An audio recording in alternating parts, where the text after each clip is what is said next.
is upon us.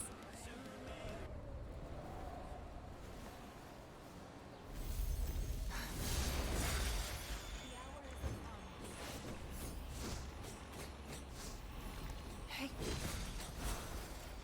Hey.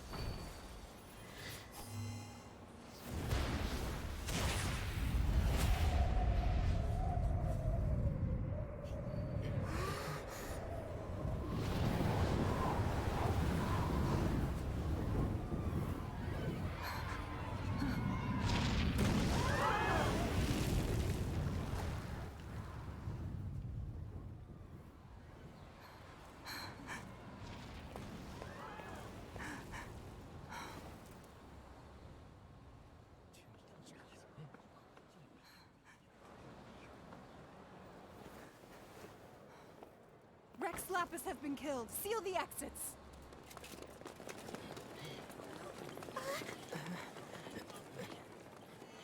Rex Lapis have been killed. Seal the exits. What? What's going on? Did she just say Rex Lapis is... The Geo-Archon is... dead? Oh no! The Millilith! Looks like they're nabbing suspects who got too close. Paimon's freaking out! The killer is amongst us! Wait. We got close. Are we suspects? Wait, where are you going?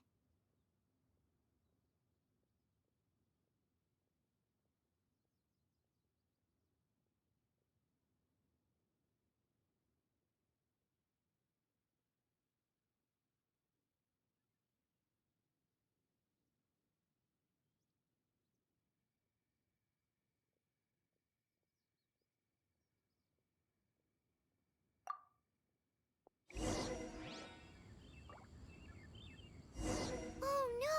There's a whole bunch of soldiers out there too! Your identity! You may not be the killer, but we can't let them... But can we even get out of here safely?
Here! Arrest them!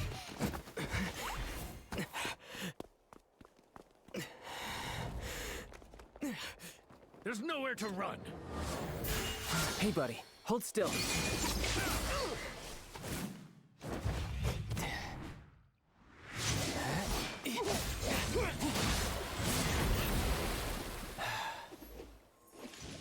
Stop! Stop! Come with me.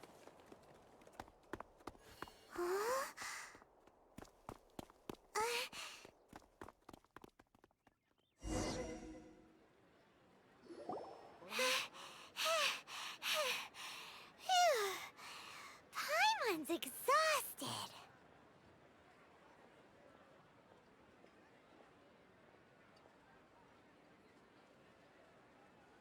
So insensitive! You have no idea just how tiring floating around. Wait. Just who are you exactly? Call me Child. Child? What, so we're supposed to dote on you? No, not at all. It's an alias of sorts. In Mondstadt, I don't suppose you came across a Senora by any chance. Senora? Child? You're Fatui, one of the Harbingers! Oh, no.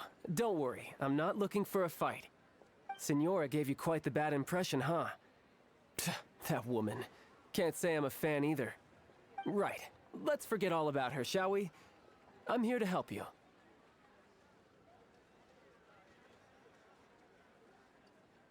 Come now. Don't be like that. I'm not a bad guy. Oh, okay, perhaps I'm kind of a bad guy, but I'm not here to give you any trouble. Would it be too much to ask for you to keep the sword sheathed? I thank you for your knightly nobility. I heard of your deeds in Mondstadt, so I couldn't help but notice you during the proceedings back there. And because I had my eye on you the whole time, I know it wasn't you. Someone else was clearly behind it. But, regrettably, given I'm a Fatui envoy from Snezhnaya, there's no way I'd be trusted after something of this magnitude. The ruling Chising of Liyue has always been overly suspicious of us. Well, can you honestly blame them? Guess I shouldn't try to deny that. Okay, sure. Maintaining a distance between strangers is probably a good idea. Either way, I'm already used to it at this stage. But right now, if you want to clear yourselves of any suspicion, you need to get yourselves to Northland Bank. Staying here isn't an option. As the old Liyue saying goes, the walls have ears. So, are you buying or not?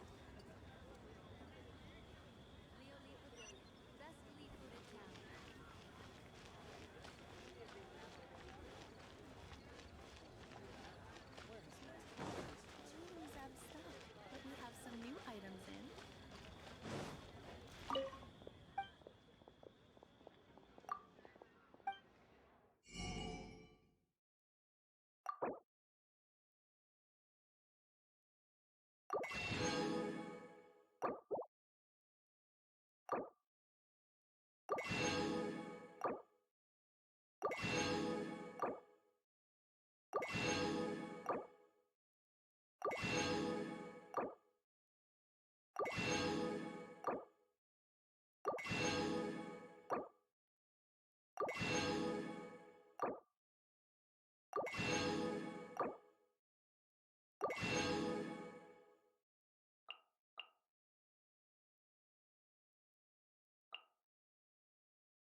Join the Adventurers Guild.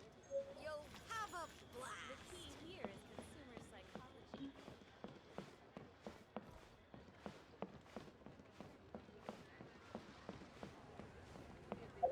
What should I do? Stock at Sigu Antiques? Bad news from the buyers.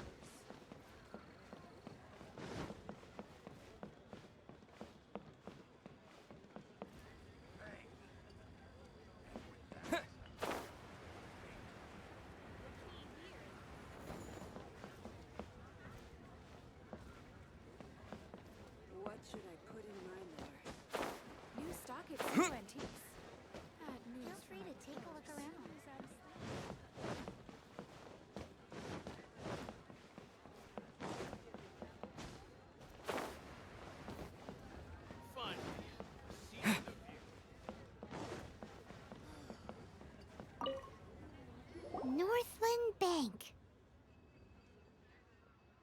Correct. This bank was opened here in Liyue by Snezhnaya. Though everyone knows Liyue is the most enterprising in Teyvat, Snezhnaya is not short of change either.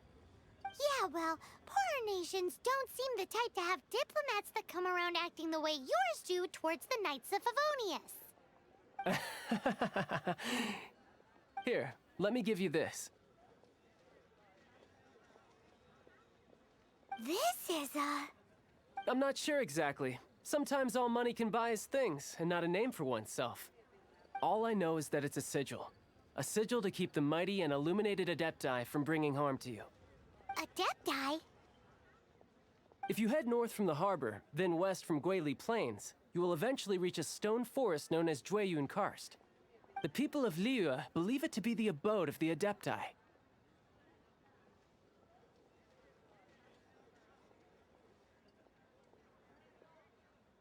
Legend or not, they believe it. As such, offerings to the Adepti are made at its borders. Nobody dares venture in. But I have no need for believing, not when I know for a fact that the Adepti truly exist. Hate to admit it, but your Fatui intel seems alright. But why would we go looking for Adepti anyway? Oh, my little friend. There are plenty of reasons mortals seek the blessings of Adepti. Money, health, love. But you will go for justice. Justice? The Qi Sing will already have dispatched the Millilith. They'll be seeking out the assassin from amongst the onlookers. But how could a mere mortal kill a god that can sweep aside entire armies? Rex Lapis never gave up his power as a god.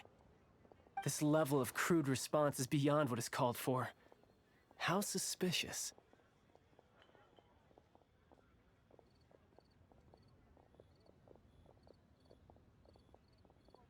Your thinking is even more radical than my own, Honorary Knight.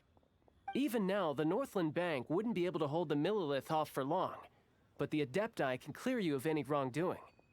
Liyue was founded by the Geo-Archon and the Adepti. Of course, it was built by force. Look for them, and be faster than the Qi Sing's messengers, so you may give your version of events first. If there is anyone that can help you in Liyue now, it can only be the mighty and illuminated Adepti.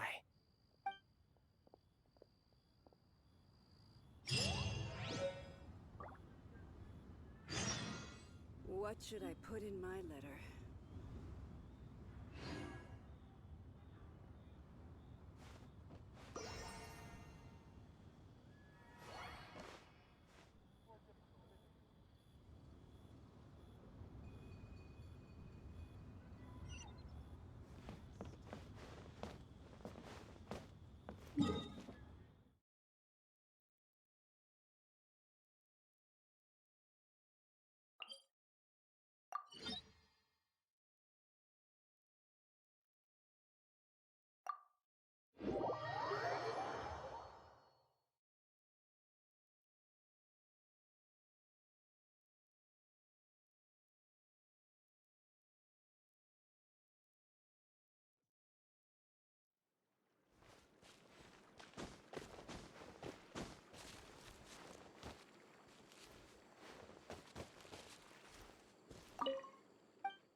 Go, Barbara, go!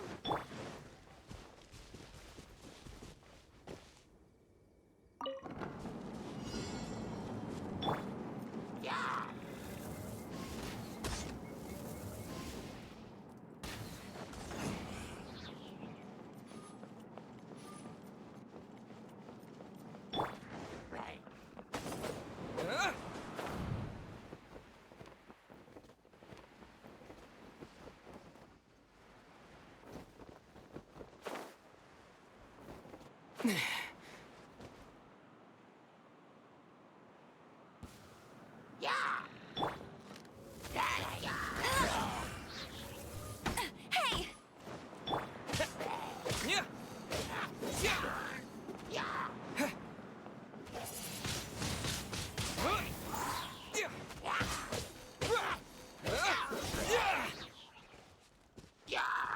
Disappear!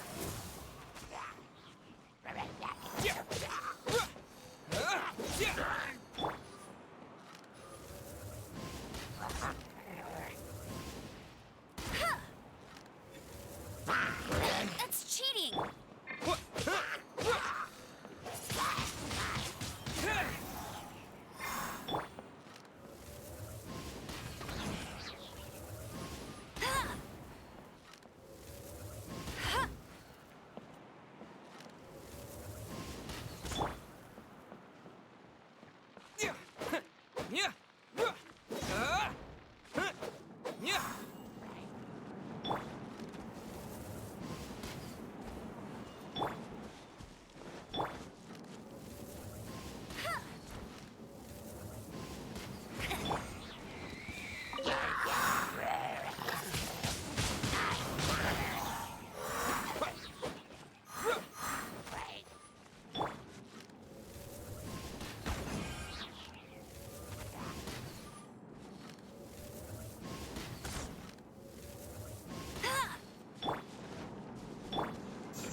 Let the show begin.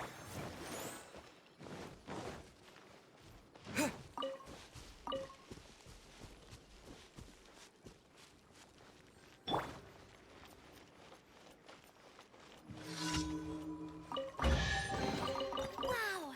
These will come in handy!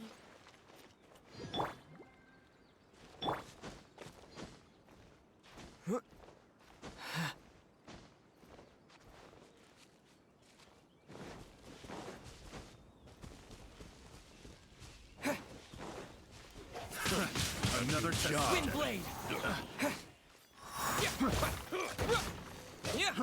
Try.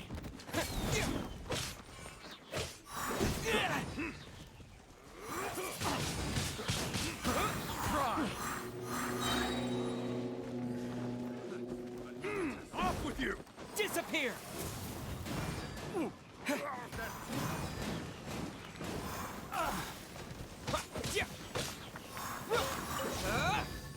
That tingle?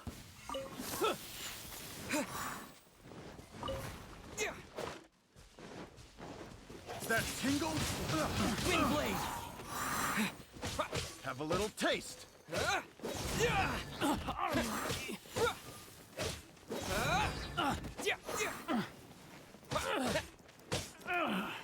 Finally.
I'll keep this close.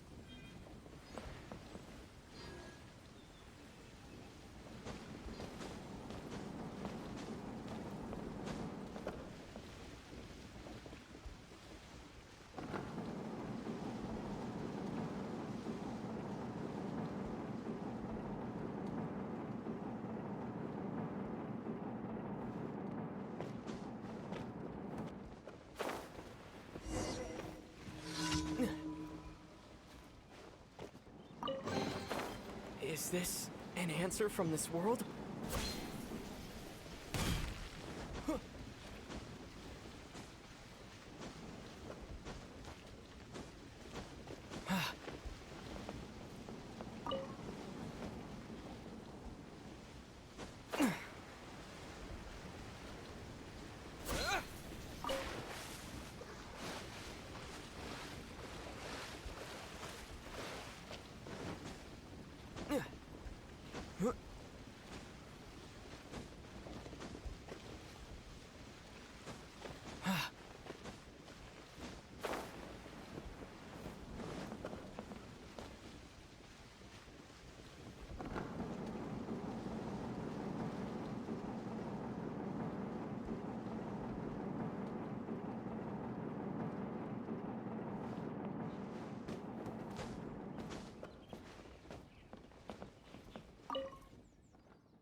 I'll protect us.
Hi.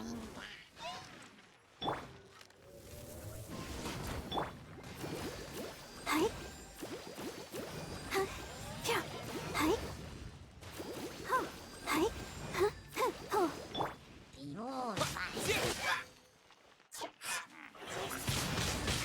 Windblade!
Let's dance.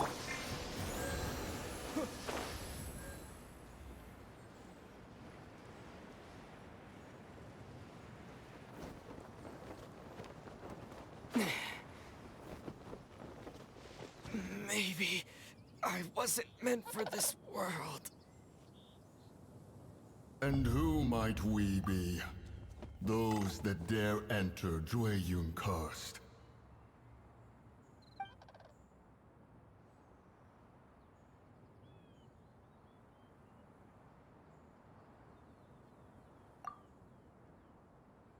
A sigil of permission. Many a season has passed since one was last in the presence of such an item. He before you is the mighty and illuminated Adeptus, Moon Carver. Speak, traveler. What business have you here? Actually, It's the assassin. They dared to flee here to UnCut. Sir, we've already stepped too far into UnCut ourselves. There's no choice. Apprehending the assassin is top priority. We must press on. Disturbing our borders. See them gone. One will not have interruption.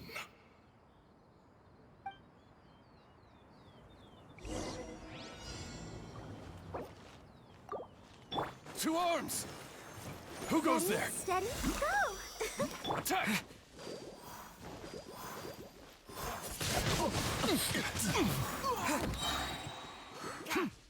With the wind!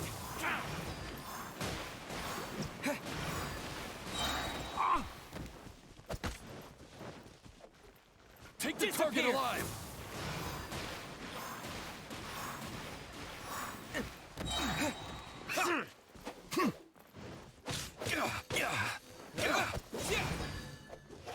Attack!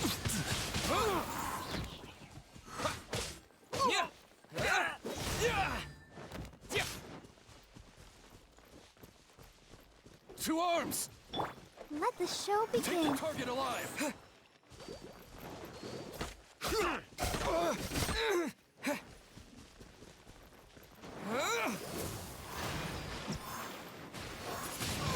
Attack Windblade! Retreat! With the wind!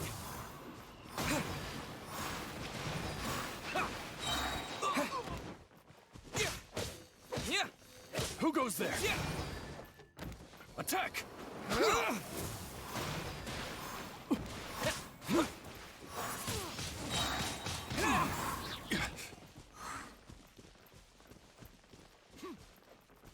Take the target alive! Lithic Triad! Disappear!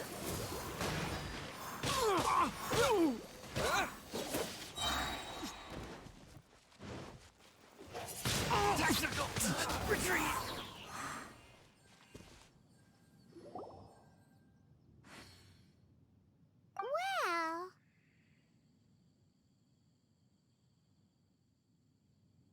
Preposterous.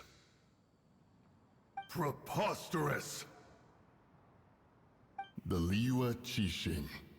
Utterly disappointing. How could someone possibly assassinate Rex Lapis during the Rite of Dissension? And then place suspicion upon the attendees?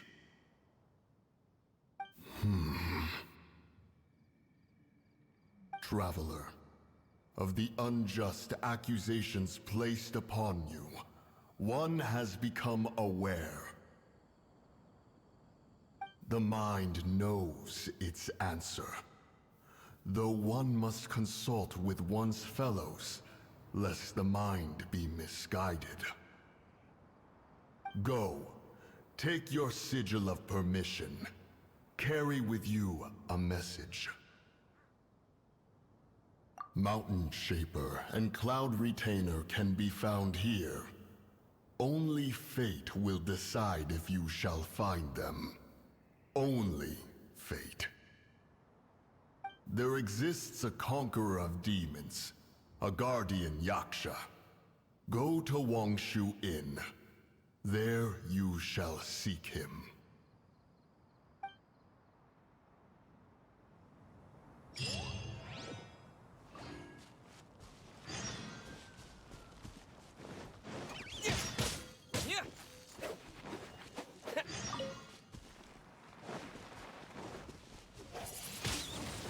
Windblade!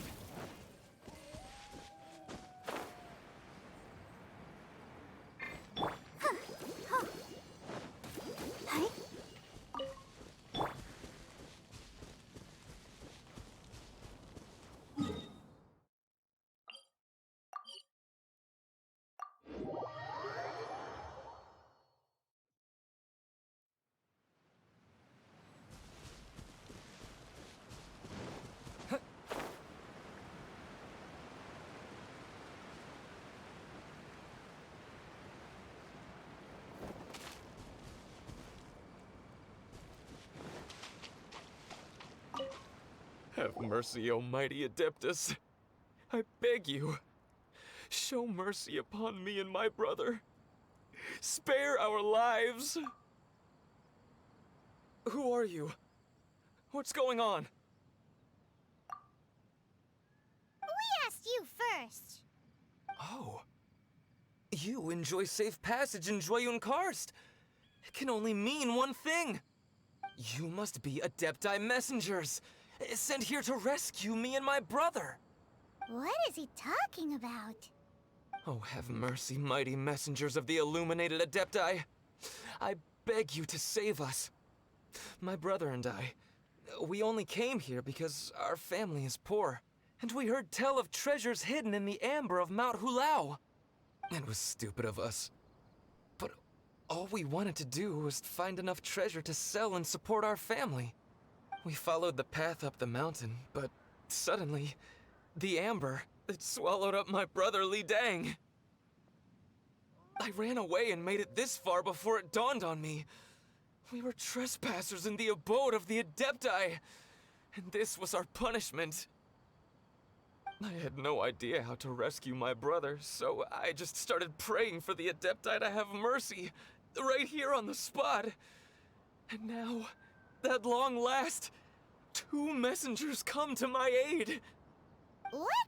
We're not Adepti messengers. We just want to find the Adepti like everyone else. No, you must be messengers. You have to be. I have no idea which amber trapped him. Please, you have to rescue him. I beg you, show me some Adepti mercy.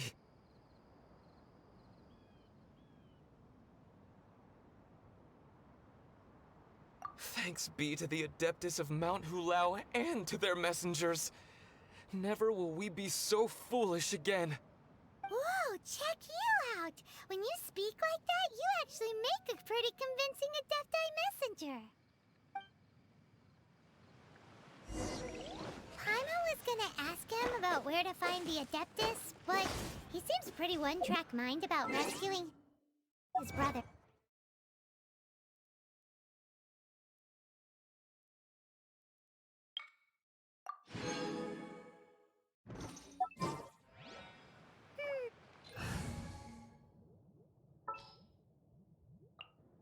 Don't disappoint me.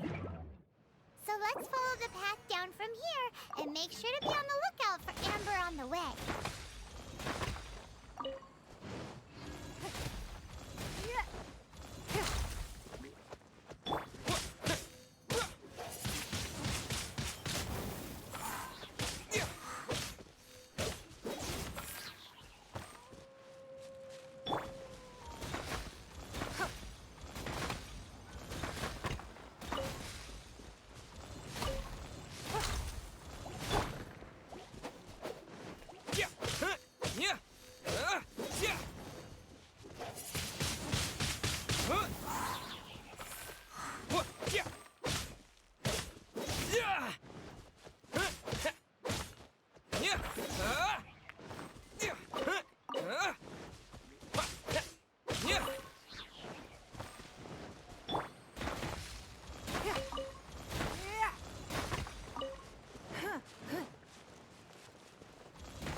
Windblade!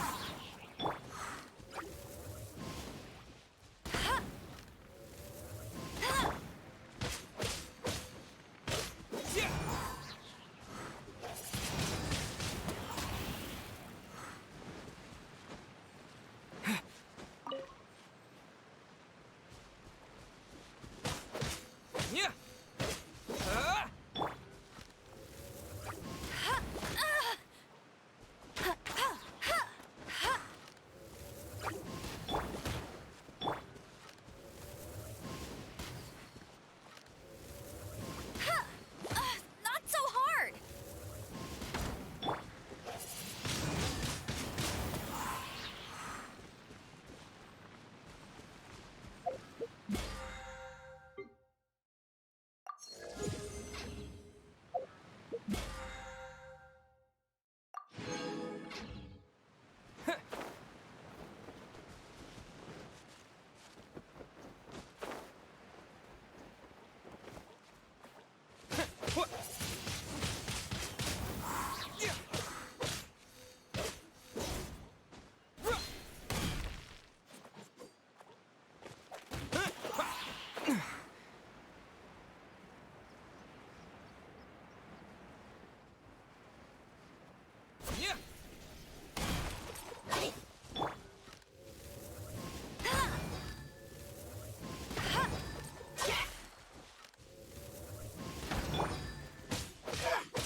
A keen eye.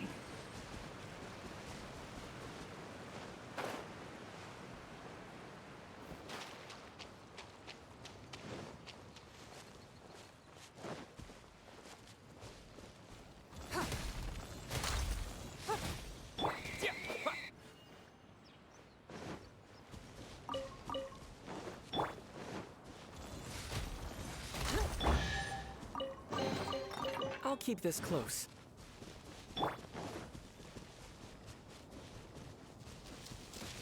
Let's spark things up a little.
No one escapes my sight!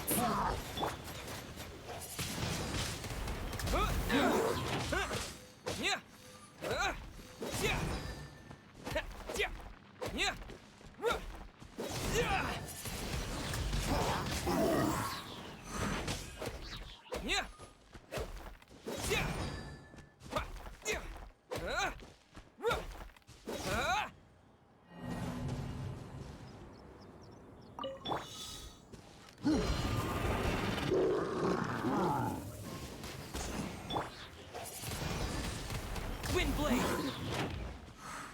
What? With the wind! Yeah! Yeah! Yeah!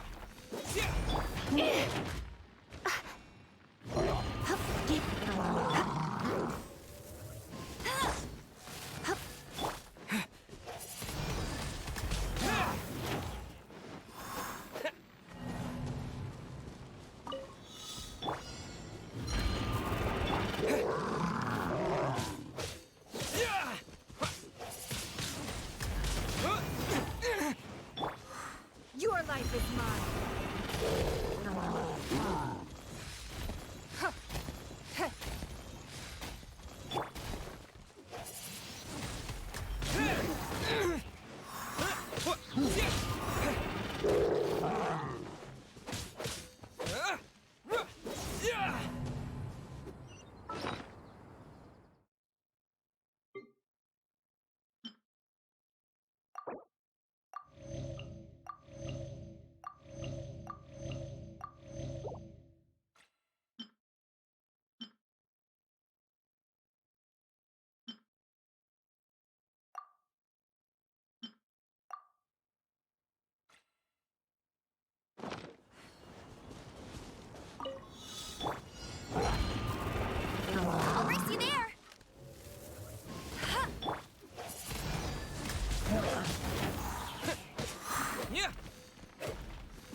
answer from this world?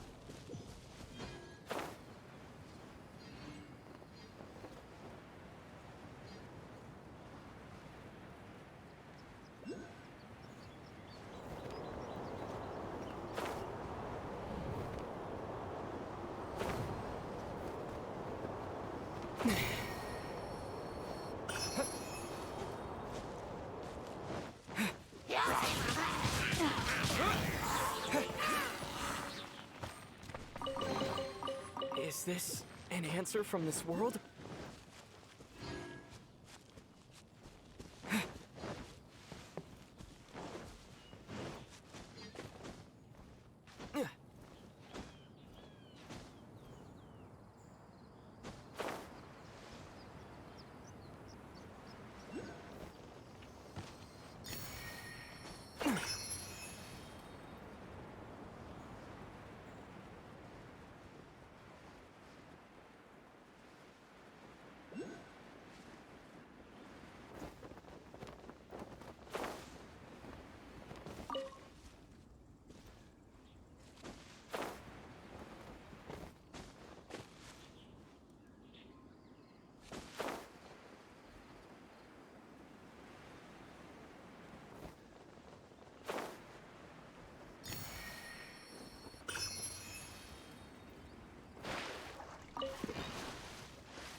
Blitz. Get. Huh?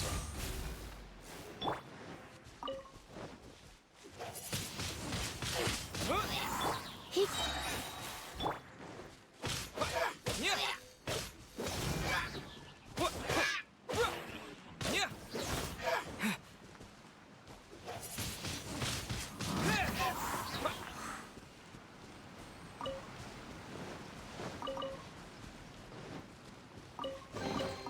A reward on the road.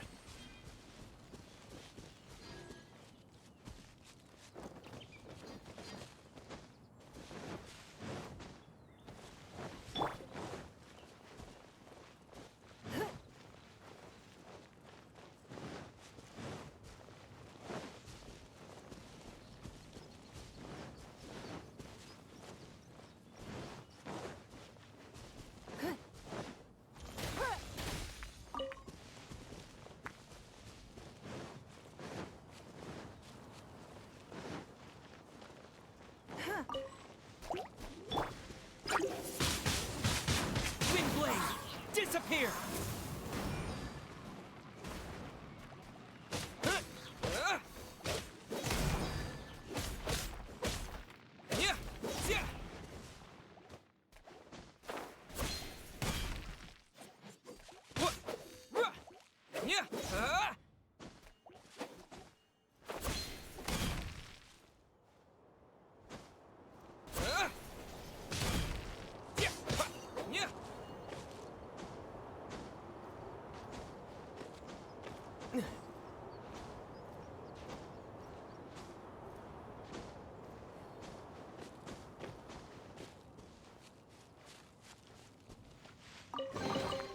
A reward on the road.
No one escapes my sights!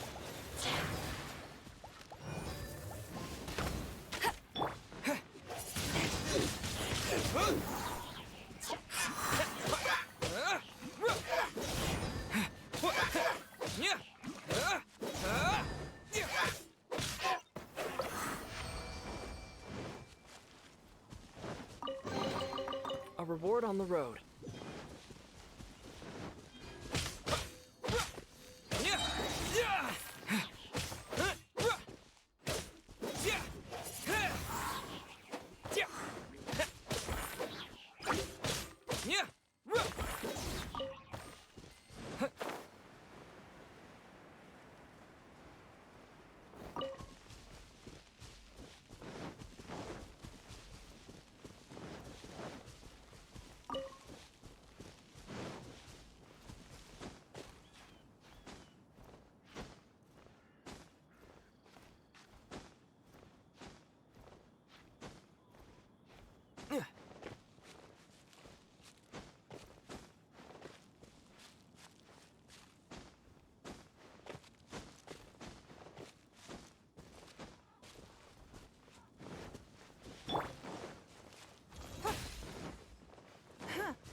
Genshin.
Windblade!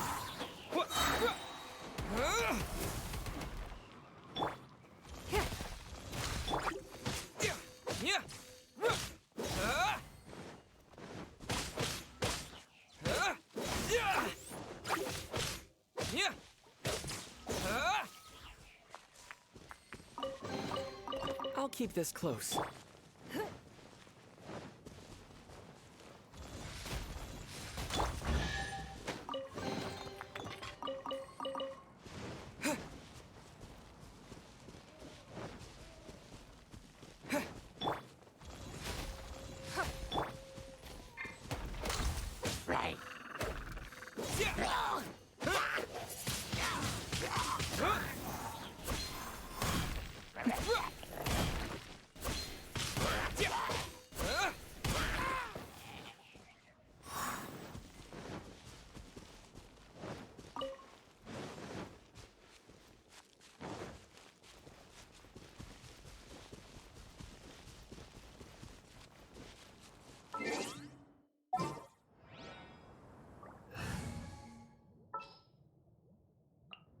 We can do this! Dance. La, la, la, la.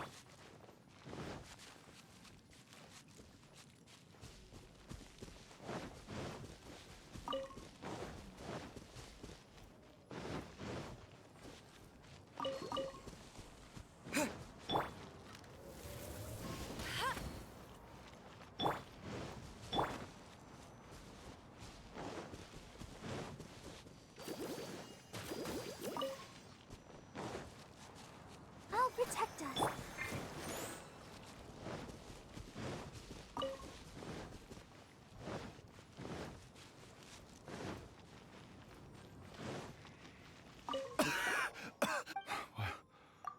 What happened?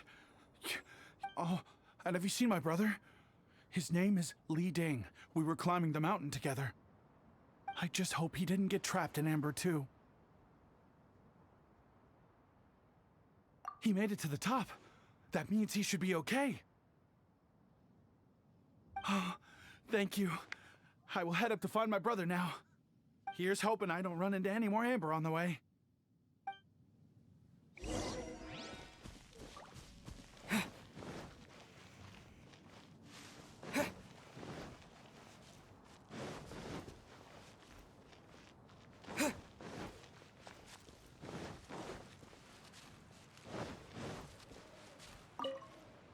Thank you for rescuing my brother, oh mighty messengers of the illuminated Adepti. What? No. I mean, like everyone else, we've heard that there's an Adeptus living in Mount Hulao. But regular folks like us would never have the chance to meet them. No way. Unlike you guys, you're Adepti messengers, so it's a whole different story. Anyway, we have trespassed in the realm of the Adeptus for long enough. We should get going. Thank you, mighty Adepti messengers. Yes. Thank.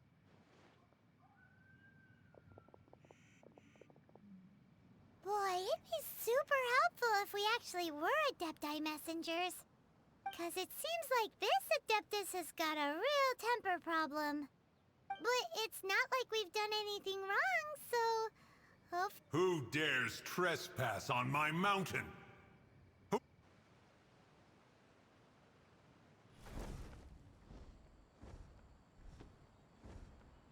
Foolish mortal, come forth and receive your punishment.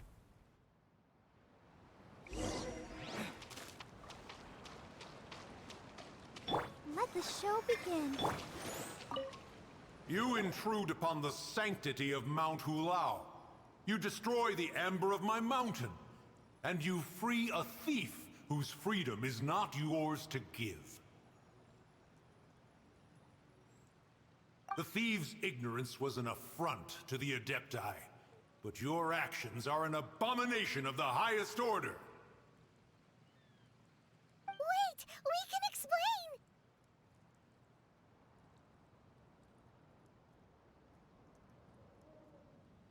A sigil of permission.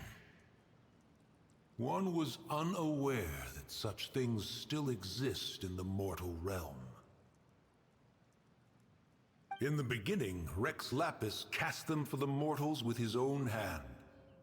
Few were made then, and thousands of years on, fewer still remain. Speak.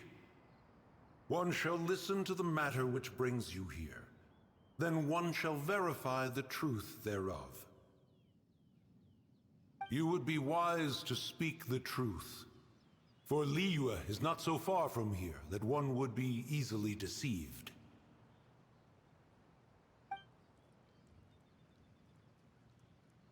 Rex Lapis, assassinated? At the rite of dissension? What mortal in Liyue, nay, in all the world, would conspire to commit such foul treason? Or perhaps the more pertinent question is, what power in this world could aspire to achieve it? Rex Lapis charged the Adepti with the protection of Liyue, and we have always honored this duty. As the people have prospered, so have we gradually withdrawn into the mountains. Indeed, this was a gesture of goodwill towards humanity. But now, alas, Rex Lapis, gone.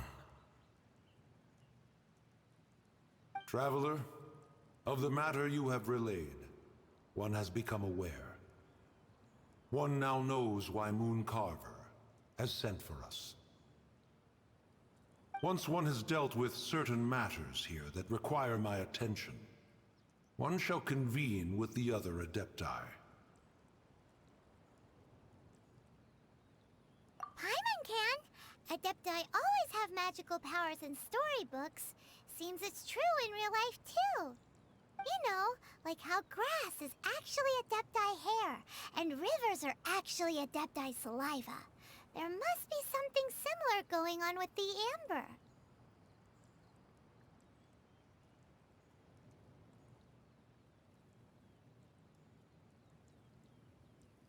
Your nonsense knows no bounds. This amber is produced by a flower that one has planted here, called the karst crawler. The majority of the plant is hidden underground. When stepped on, it produces amber to trap the invader. After taking up residence here, one planted many karst crawlers to ensure that the tranquility of the mountain would remain undisturbed. Over the years, they have helped to prevent many disturbances. But in the process, they have also trapped many curious things. Oh, so the Amber is alive? Correct. Thus, one may not leave this place in its current state, for fear of the risk to innocent lives in one's absence. One will depart as soon as one has attended to this matter. One trusts that the manner of your departure will be swifter in nature.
Hey, who put this table here?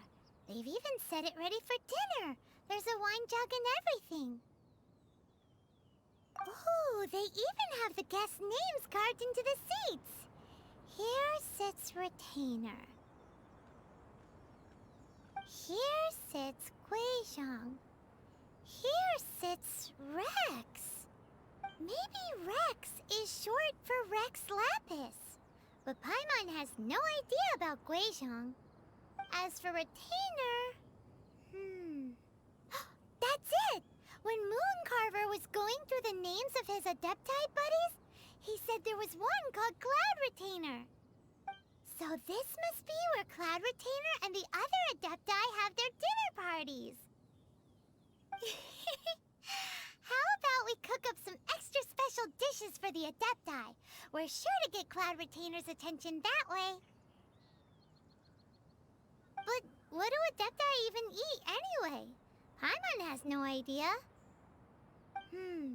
People must make offerings here all the time. Guess all we can do is look around the area for any leftovers. Maybe that'll give us some ideas. Do you think maybe it's at all possible that the Adepti might like to try some sticky honey roast?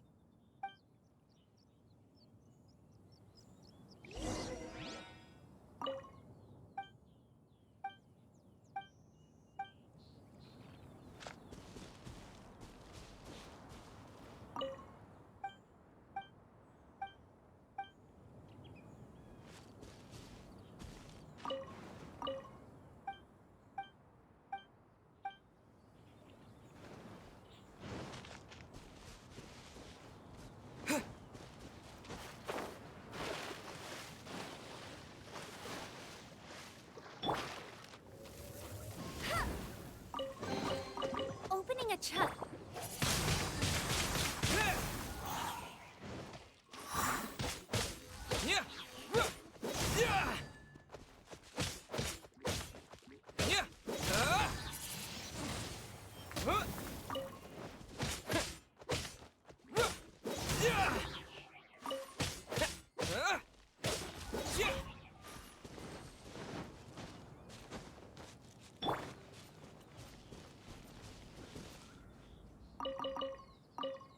Someone has definitely cooked here before.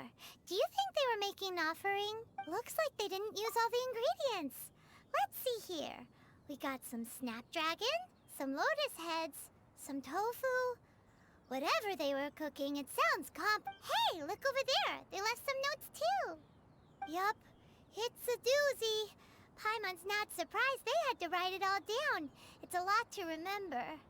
We should read it carefully.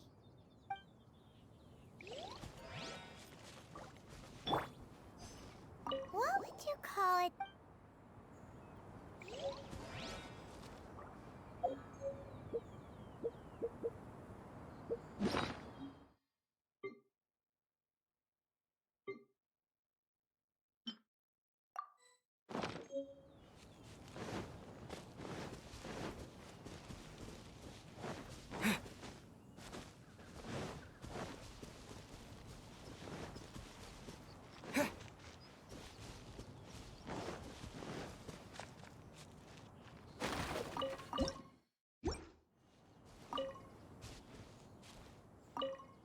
It's very clean here. Whoever cooked here last obviously likes to keep things neat and tidy. Paimon bets they were making an offering to the Adepti. Looks like we got us some matsutake and some raw meat. And what do you know? The recipe is right here. This chef was a super organized person. What do you...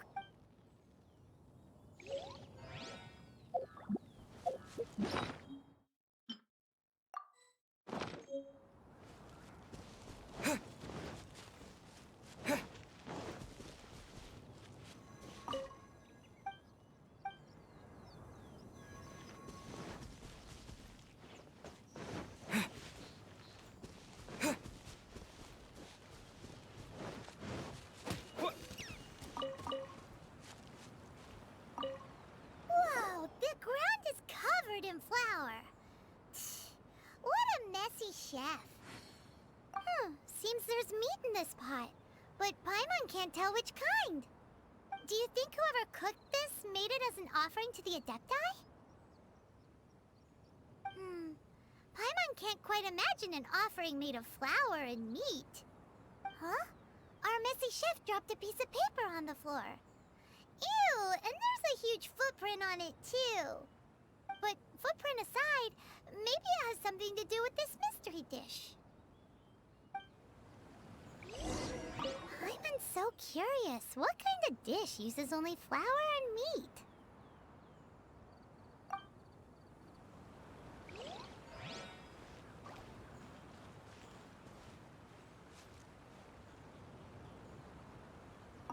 I'm so curious.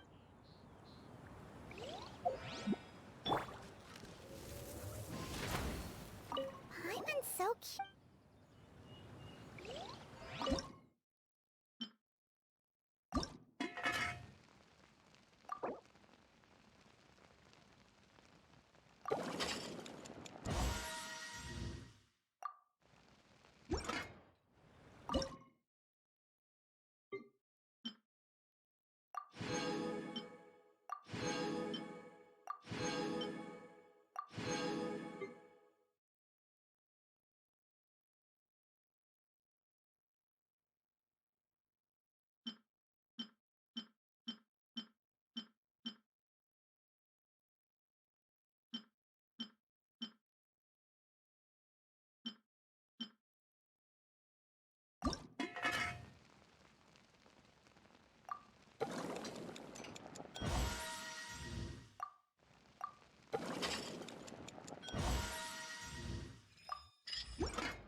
chest is like unwrapping a gift.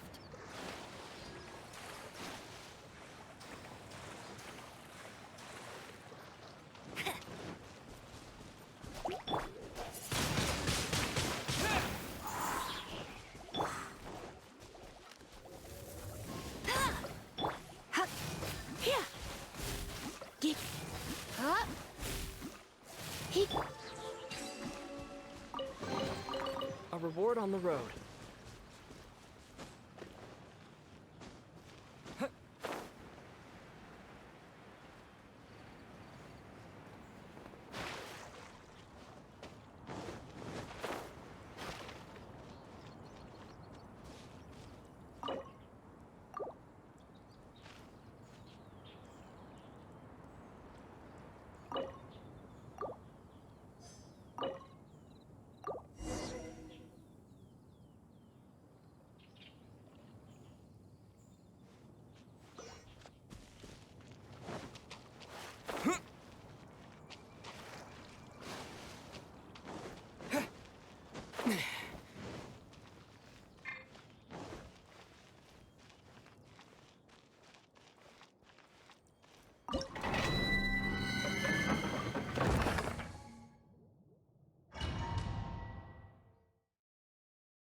One senses the presence of a sigil of permission. One knows not why you have come, though the sincerity of your offering is clear. Hence, you shall be granted an opportunity. Find your way through mine abode, and you shall receive an audience with the Adeptus you seek.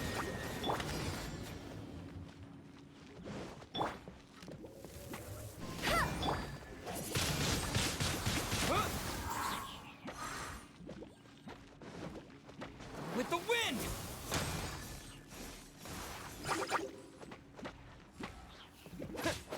Yeah!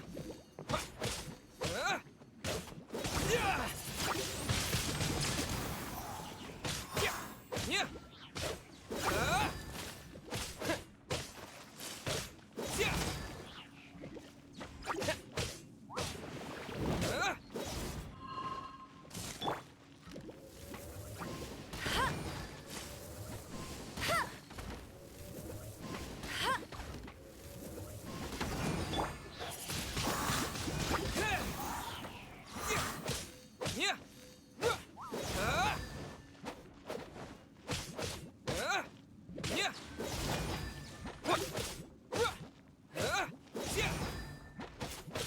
Yeah!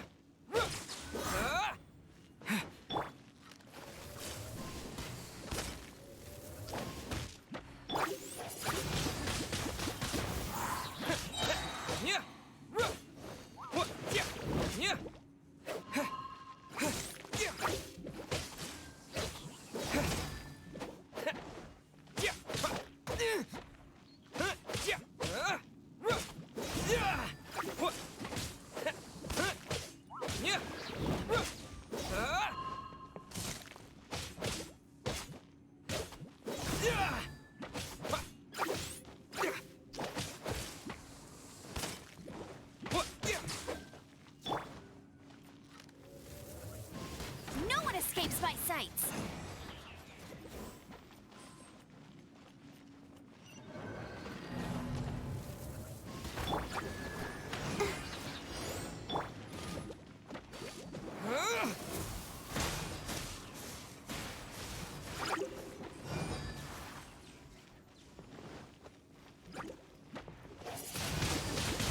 Wind blade!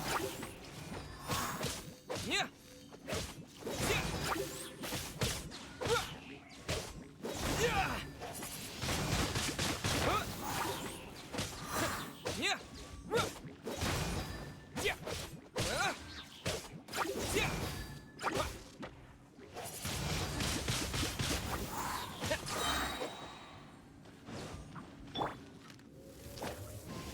Let it rain!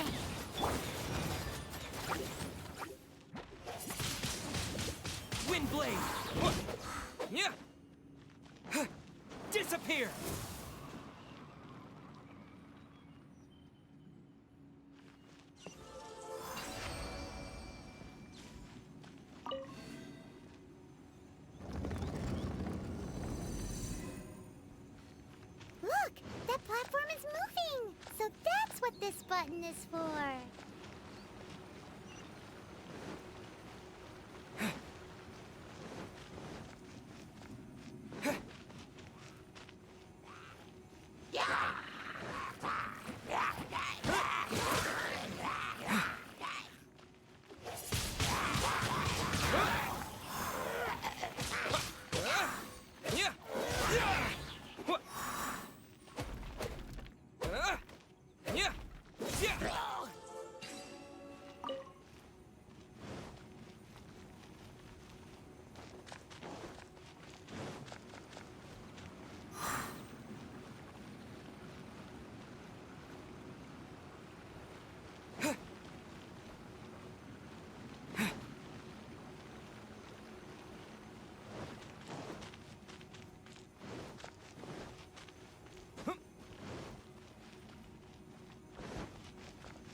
There's no way for you to get up there. Where's a wind current when you need one?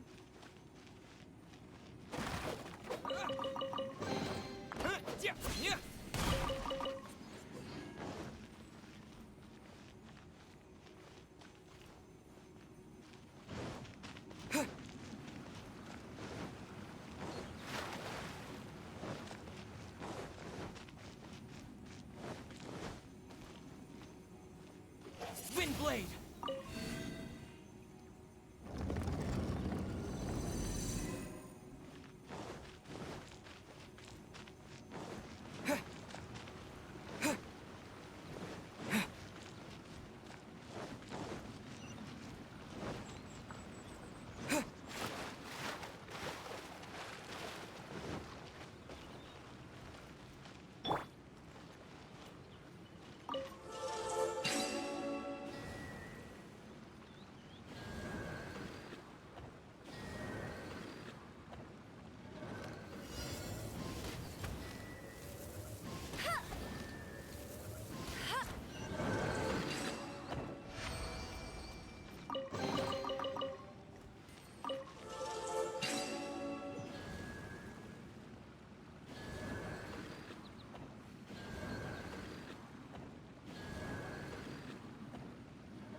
Bet you can't keep up with me.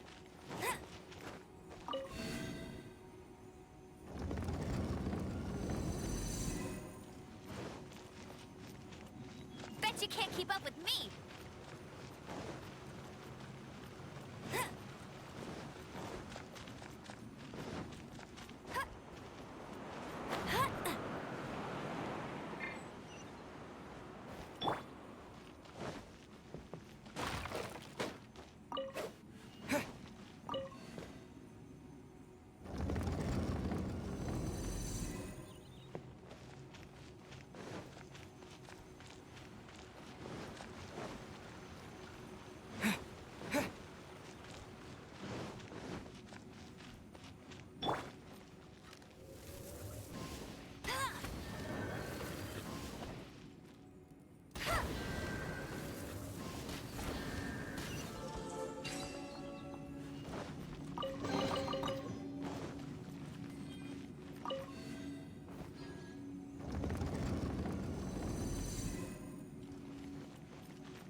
I won't let you down.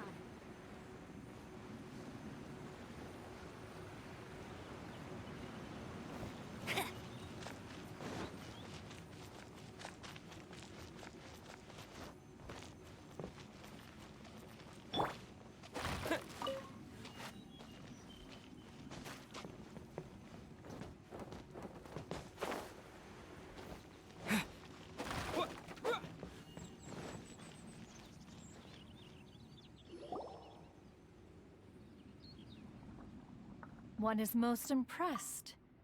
The path that leads through this abode defies those of ordinary abilities. The one before you is the Adeptus Cloud Retainer.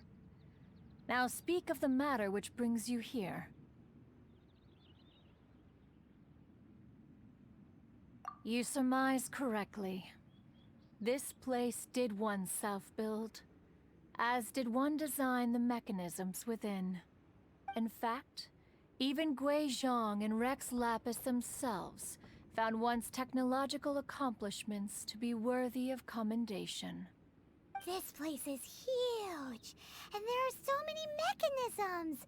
Do you really have this whole place to yourself? What's it even for? Did you build it as your private mechanism workshop or something?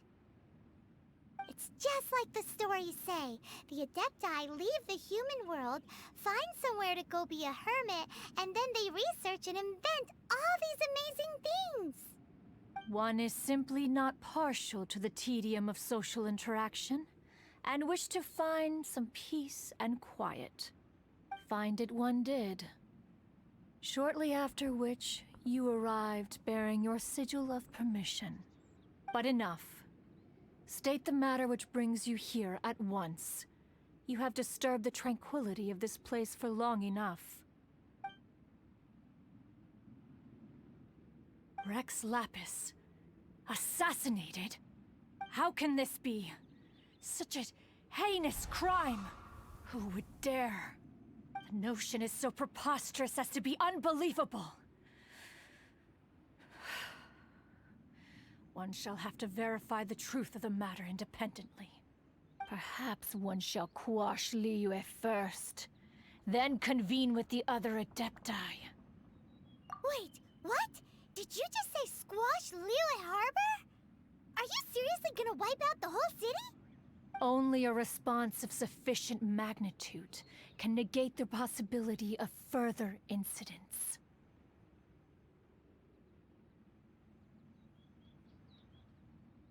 It is as you say, but if Rex Lapis has indeed been murdered, then Liyue is in great peril. To delay in quashing the threat is to invite further disaster.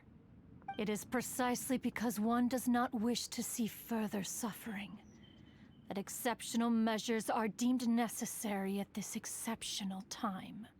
Yikes! Quick, you gotta think of something. She wants to squash Liyue flat, and it doesn't seem like she's bluffing.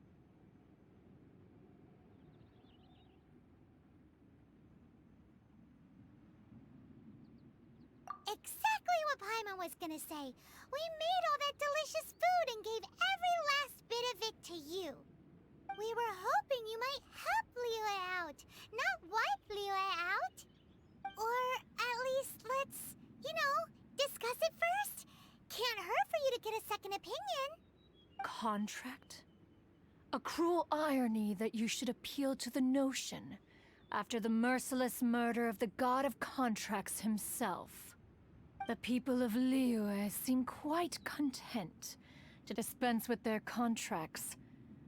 They are quite adept at taking that which is composed of black and white and turning it gray. Nevertheless, since you come here in the name of contracts, far be it from one to abandon one's own contractual obligations. Least of all when you come bearing a sigil of permission. Rex Lapis infused these sigils with adeptal power when he first cast them. That power once aided humans in battle. Most of the sigil's power has long since worn off. It is but a keepsake now. This keepsake cannot be taken as proof of your trustworthiness. One must investigate the claims that you make independently. This, no doubt, is Mooncarver's very reason for summoning us. Your audience with the Adeptus before you is now concluded. Leave at once, and...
race you there.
Bet you can't keep up.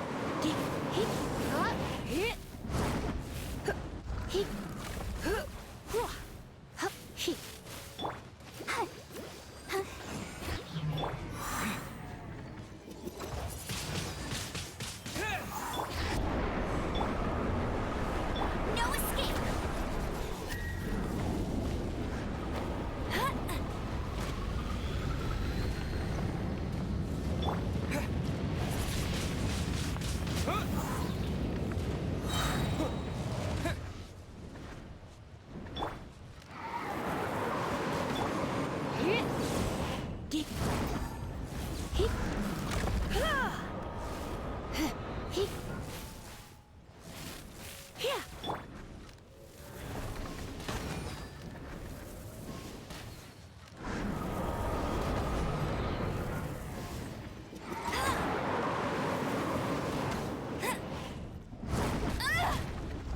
Must keep training.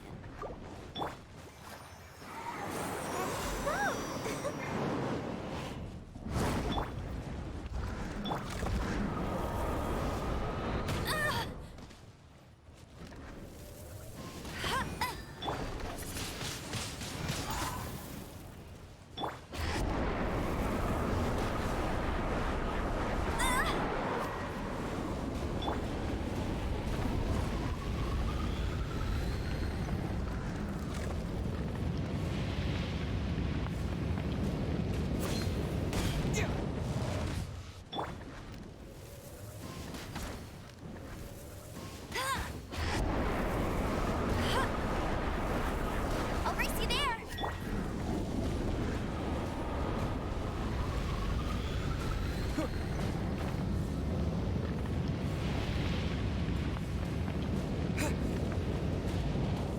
Let's dance.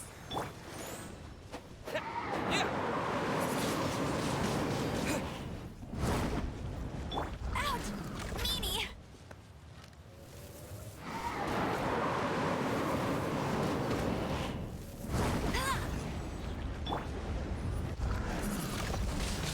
Windblade!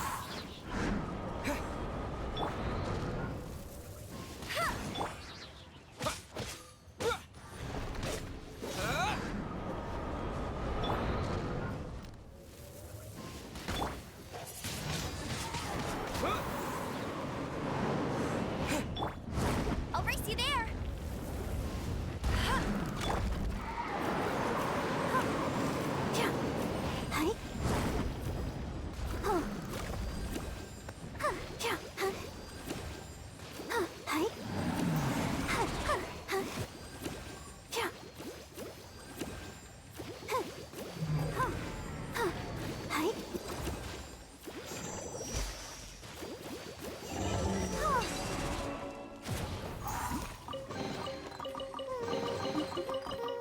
Things are going so smoothly today.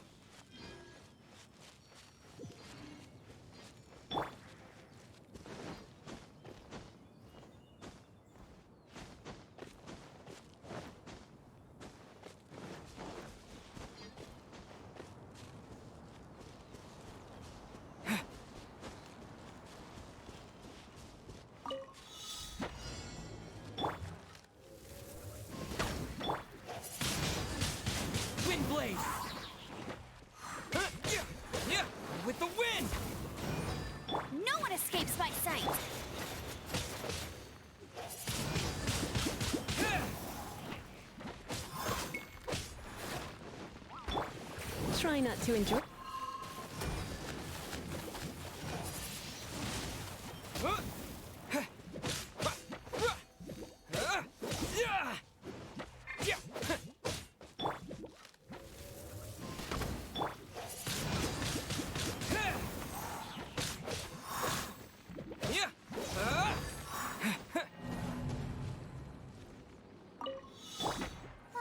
la, la, la. I'll protect us.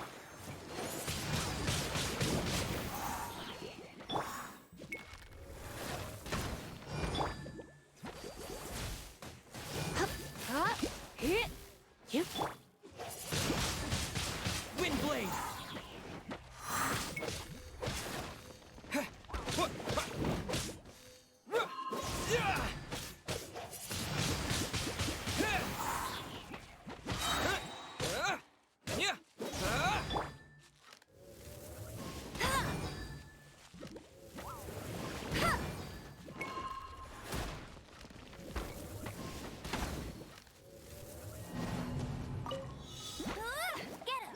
Get him!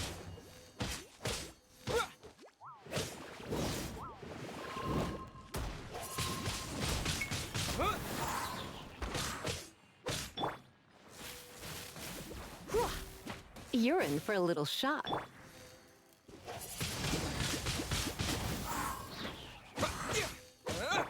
Hit!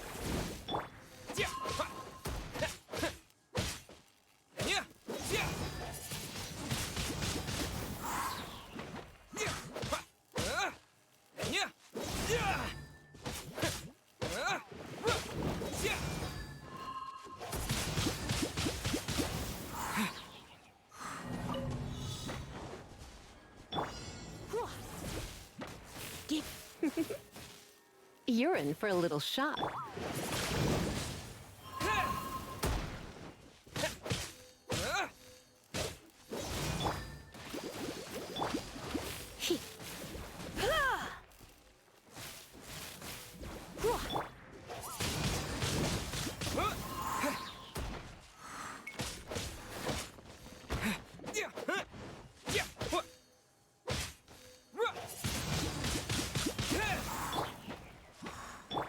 Yep. Hit! Hit! Yep.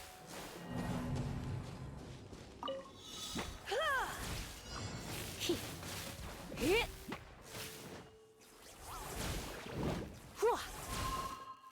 Hit!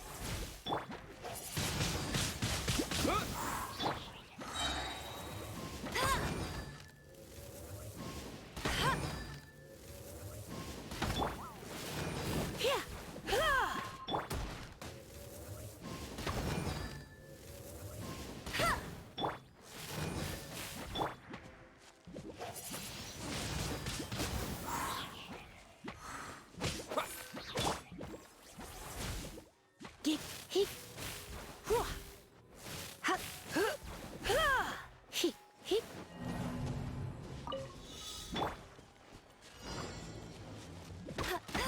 No escape! Hit.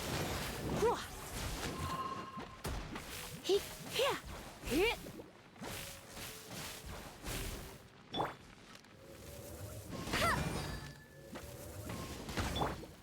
Hit. Hit.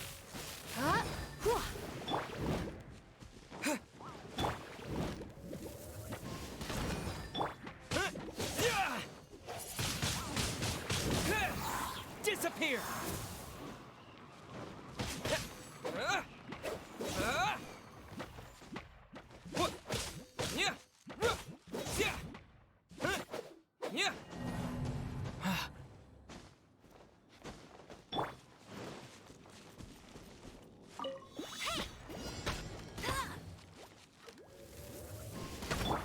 Hit.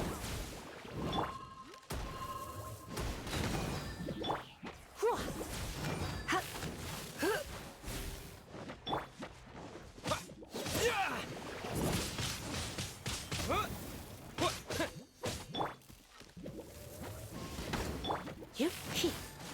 Hit. Come a little closer. Dick, hit.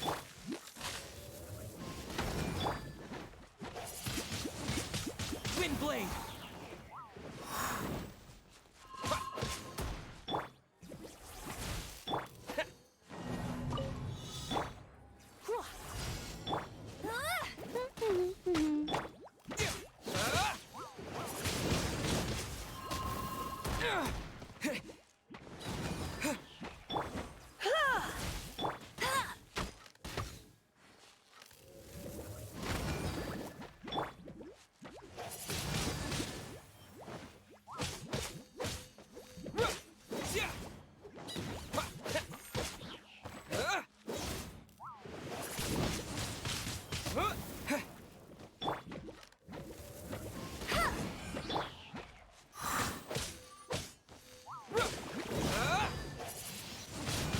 Windblade!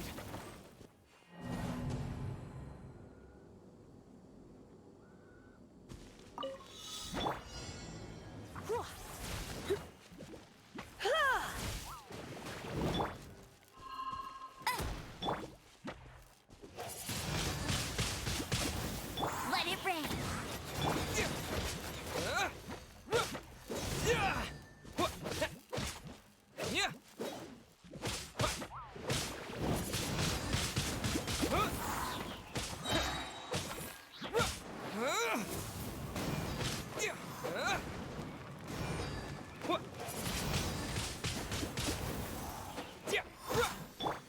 Let's spark things.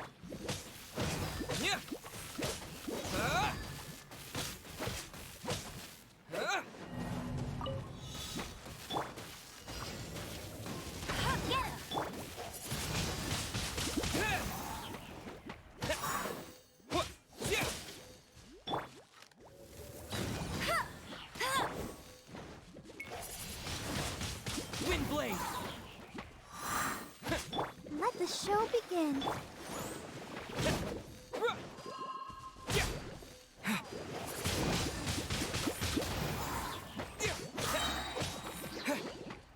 With the wind!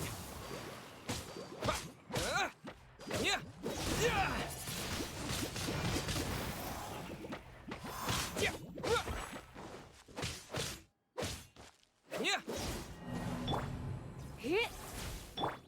Hey, go Barrington!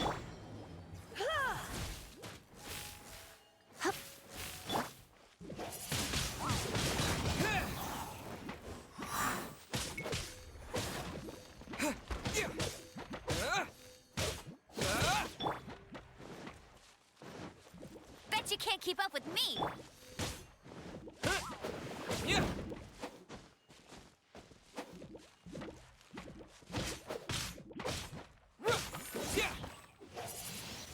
Windblade!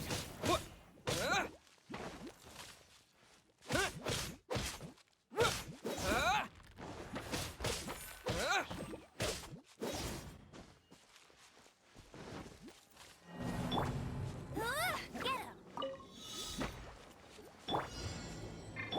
You dick.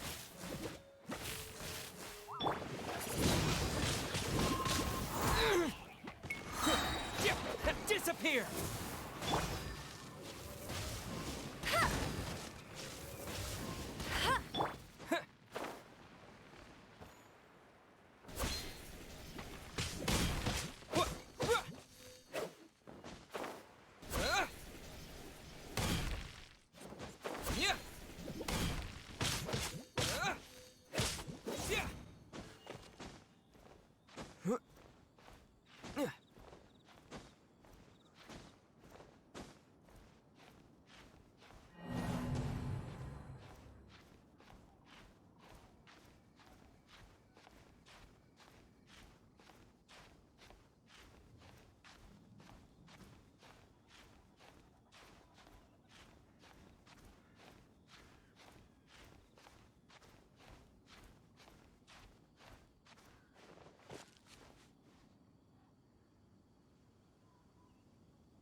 Oh, so sorry.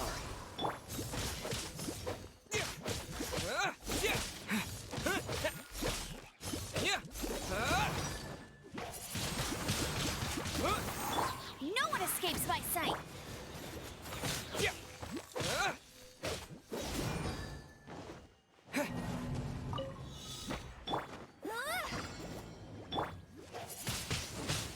Windblade!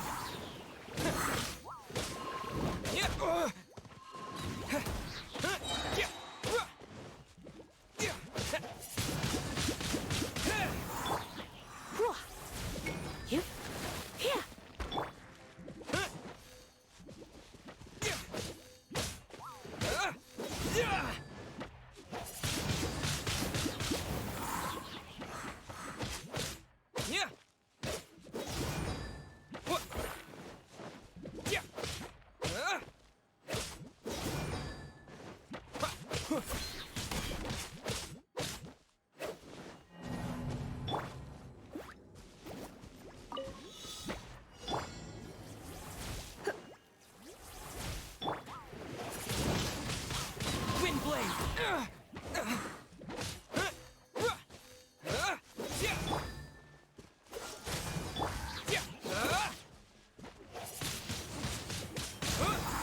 Let it rain.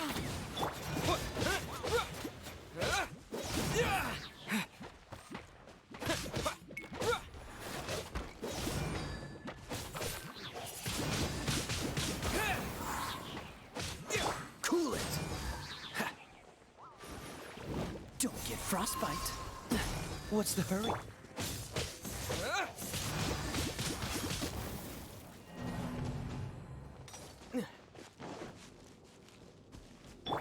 Get him.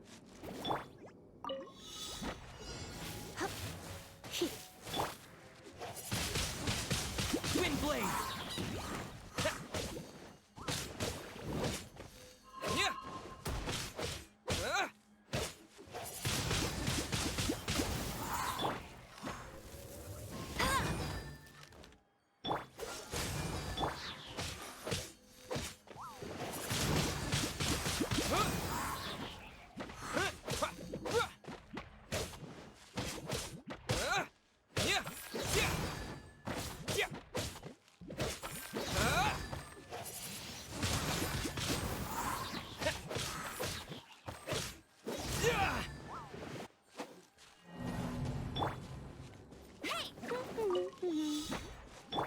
You're in for a little shock.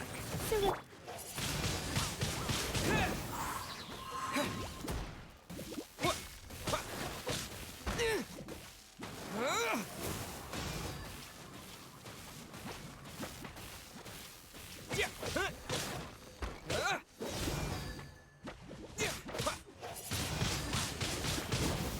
Freeze!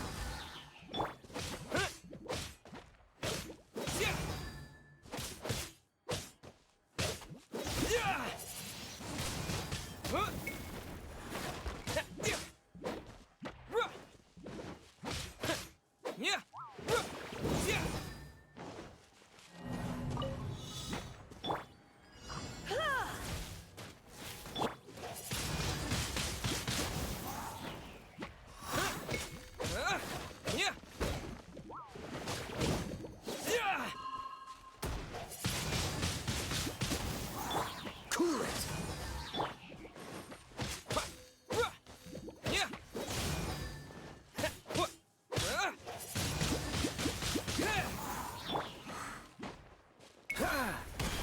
Freeze! Oh, so sorry. No escape. Windblade! Get.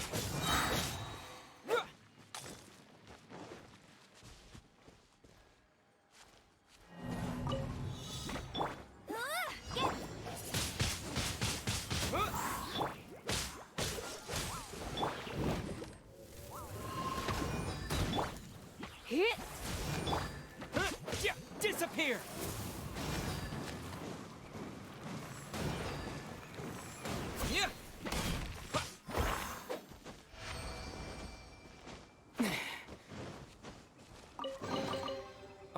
on the road.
Understood.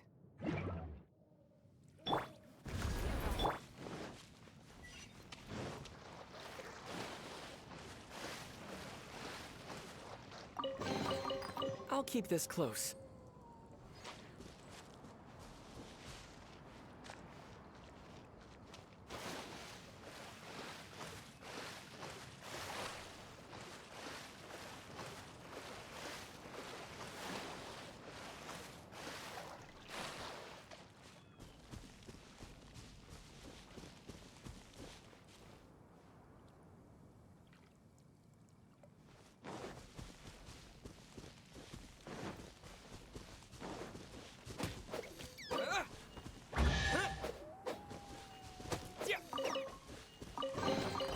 A reward on the road.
Don't be such a brute.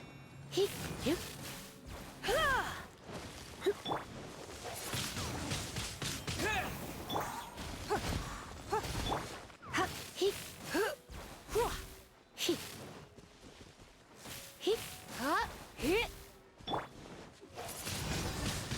Windblade!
Huh? Here. Whew. You.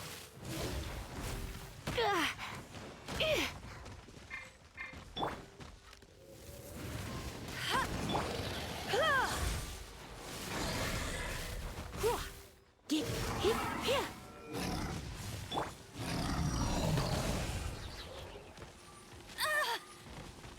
No one escapes my sights. Not so hard.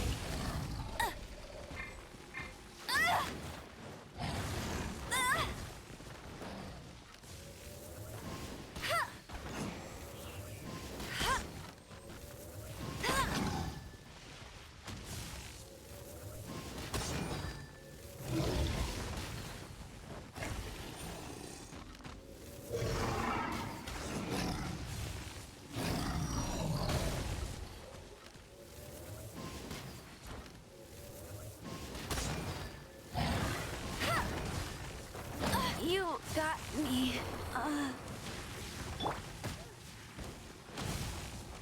Come a little.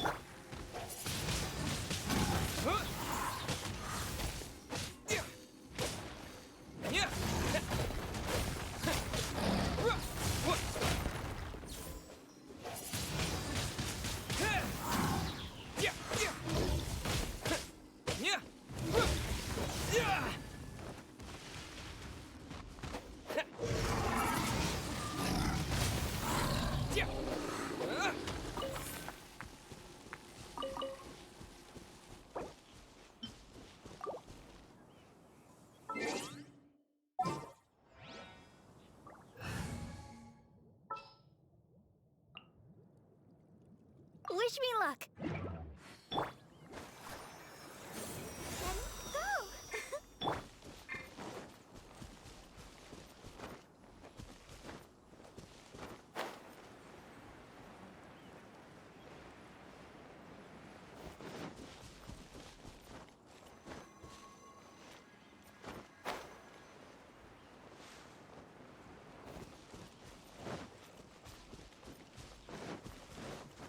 I won't let you down.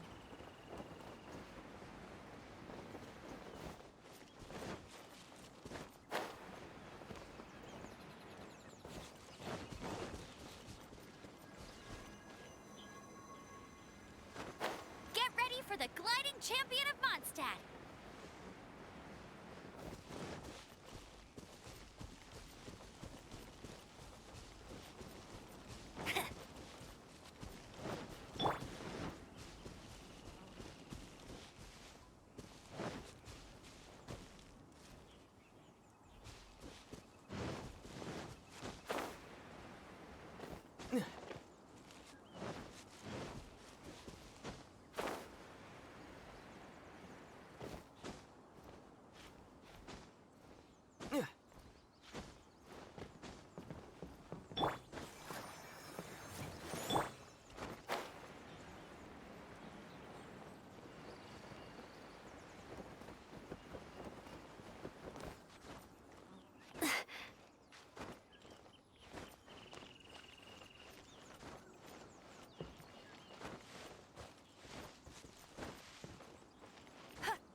I won't let you down.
I'll keep this close.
Bet you can't keep up with me.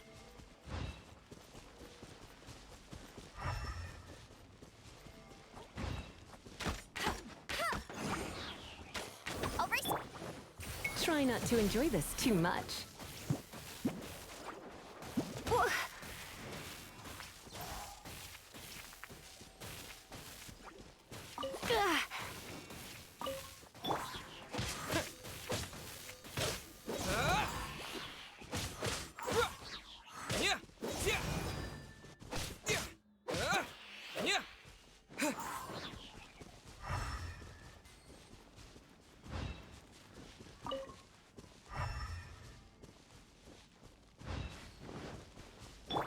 No one escapes my sights.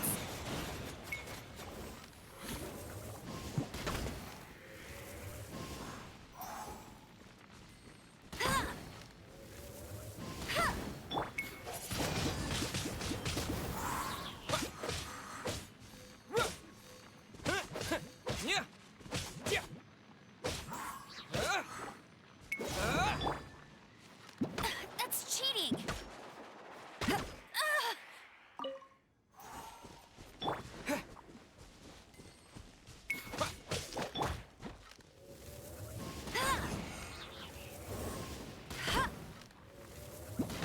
Not so hard.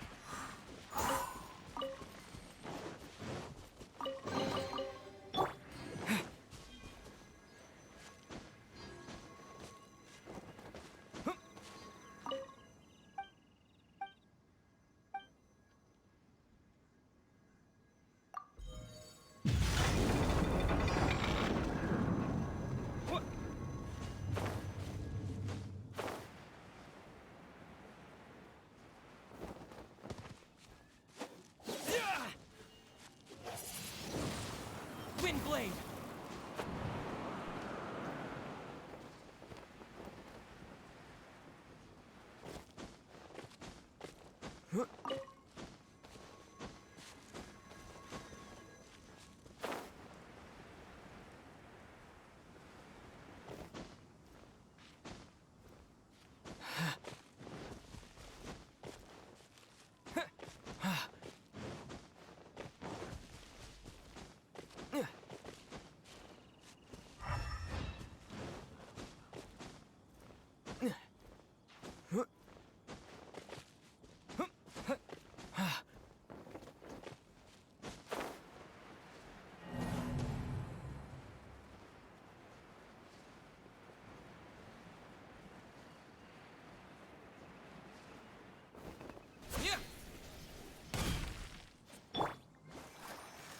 La, la, la, la.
Is this an answer from this world?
keep this close.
Oh, this seems to be Wang Shu Inn.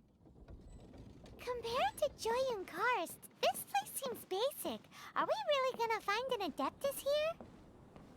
Let's take a look. Paimon reckons he'll be on the balcony. Doubt we're gonna find him in the kitchen.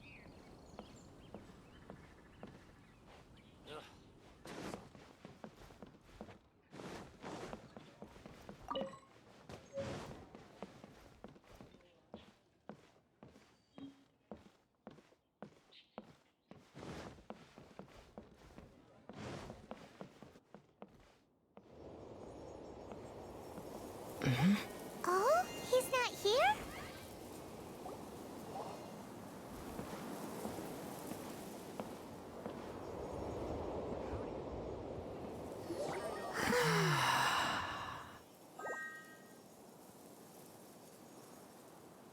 To the blind, everything may not be as it appears.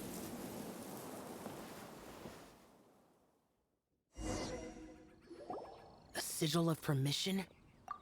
You came prepared. Though this only prevents me from hurting you myself, doesn't stop you from getting hurt in other ways. Paimon doesn't get it.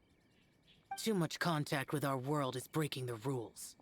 Mortal souls are not as robust as those of Adepti, nor can your blood carry this level of adeptal energy. It's for your own good. Leave. Now.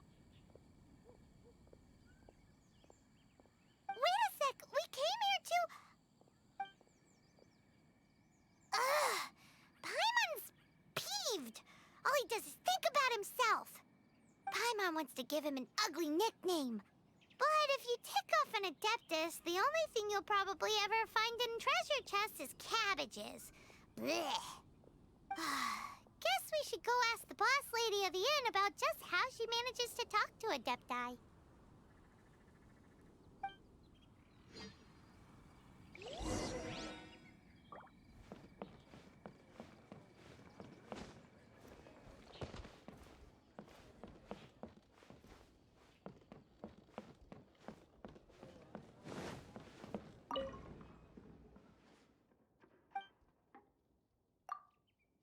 Oh, you've already met Xiao.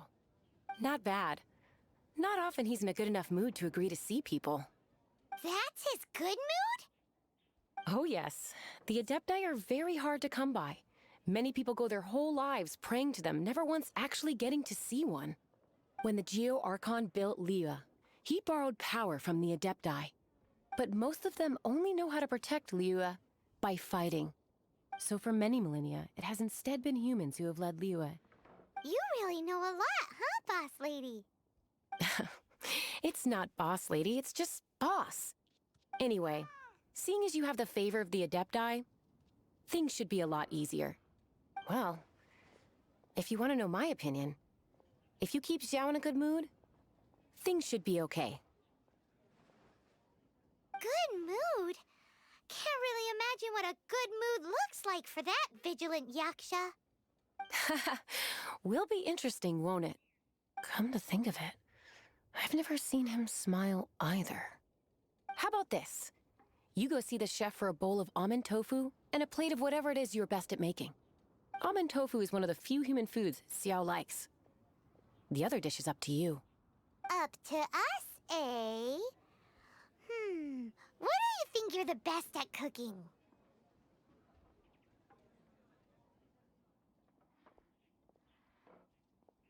Wow! Never heard of that one! Paimon wants to try it! But if we're gonna be cooking for an Adeptus, perhaps the satisfying salad would be the safer choice.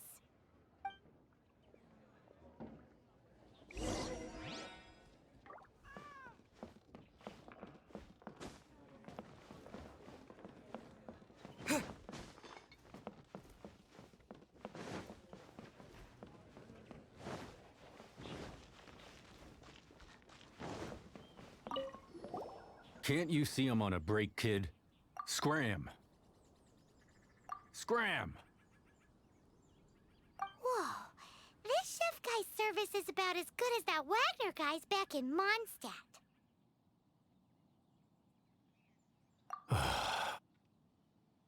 I see. If it's for the boss, then guess I don't have a choice now, do I? But my heart's not really in it right now. Not enough to make a dessert as painstaking as almond tofu. And why is that? A fencer's hand must be steady. So too must the hand of a chef. But my hands, they're not steady. Because, a traveler once told me that this inn is haunted. And then just now, in the kitchen, I saw something. Something not right. This chef looks so intimidating, but speak of ghosts and he becomes weak. I keep thinking, even Wangshu Inn isn't safe. I can't keep a steady hand for something like almond tofu. All right, in the name of high-quality almond tofu, we need to go check this kitchen out.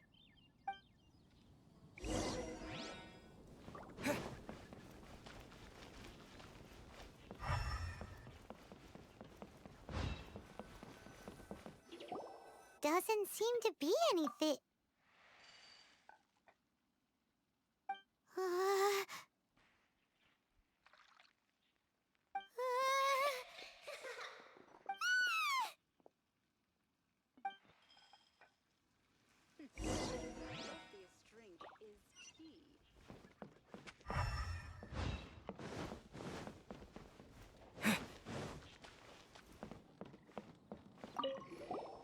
What?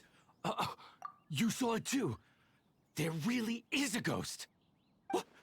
How could I? Okay, so he's useless now. What do we do? Forget it. Let's just go see the boss lady again.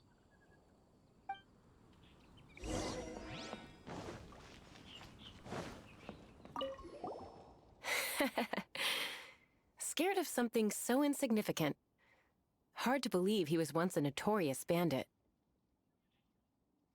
You don't seem that afraid of ghosts, boss lady. Gods and ghosts. I've seen it all before. Come to think of it, others don't seem to know there's an Adeptus here at the inn except for the boss lady. Shh. Say any more and you'll be divulging my little secret. Right. Best you two be off. Go see to it that that little ghost doesn't go scaring anybody else. Not that I'm ordering you around. It's like the Adeptus said. Mortal souls are not as robust as those of the Adepti. So as not to be harmed when dealing with the Adepti, you can start by practicing with that ghost. There is a calligraphy painting in the inn known as the Witness Sigil. It's been in circulation for over 1,000 years. Go take a look at it. Once you have, look for a place outside where you can see the exact same Witness Sigil formation.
show begin?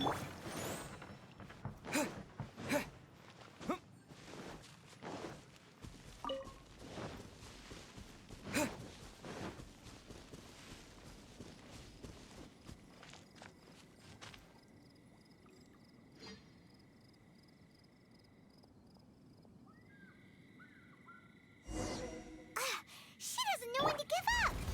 This old decrepit ruin guard? Surely it's not possessed?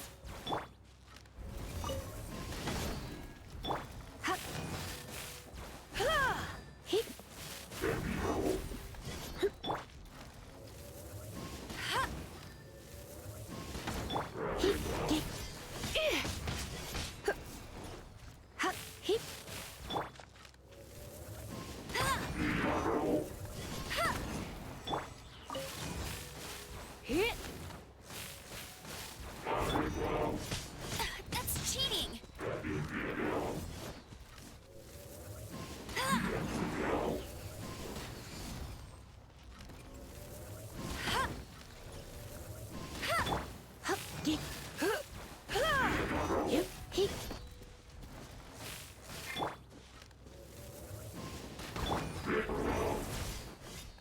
I'll protect us.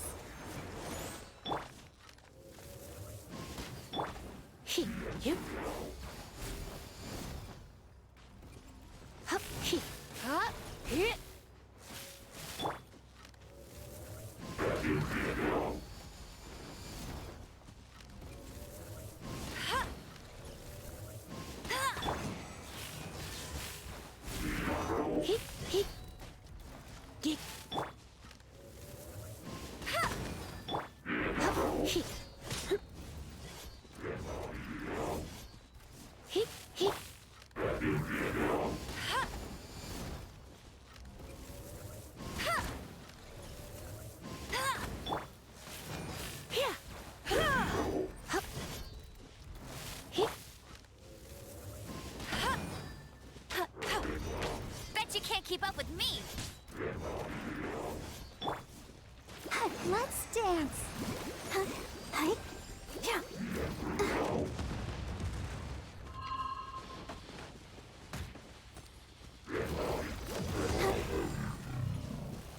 Silly churl, Billy churl.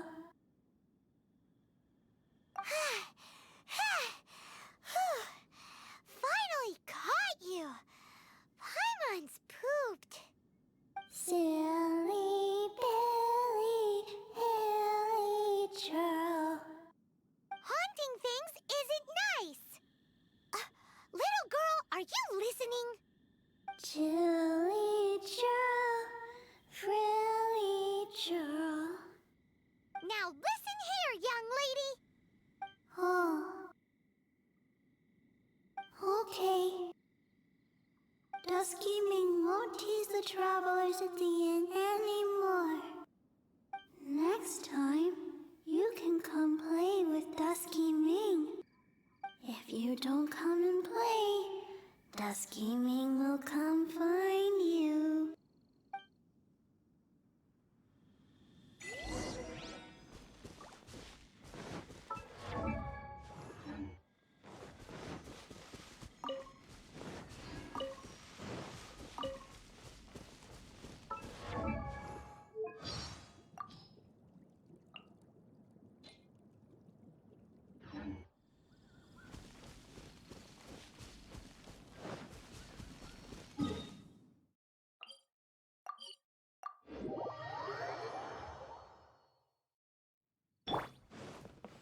I'll protect us.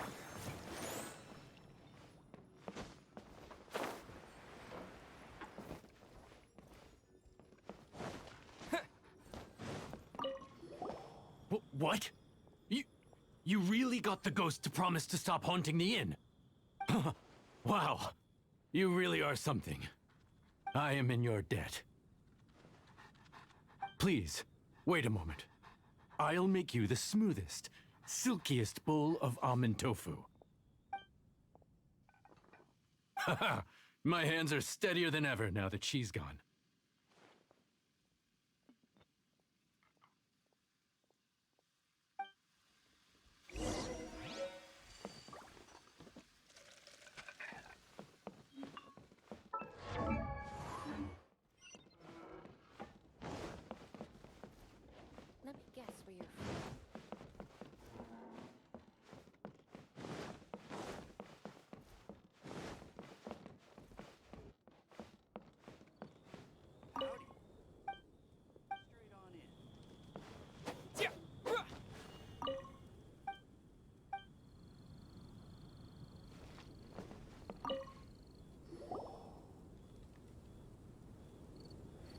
You two, again. Wait, don't go disappearing again! What's this? It's your favorite, almond tofu, as well as this distant traveler's best dish, a satisfying salad. Quick, tell him everything before he finishes eating. Rex Lapis. How could this be? I can't imagine it. Though times have changed, I've never imagined a Liyue without him. The ruling Qixing. Just what role have they played in this? I will seek Mooncarver, Mountain Shaper, and Cloud Retainer. It is time they too made their decisions.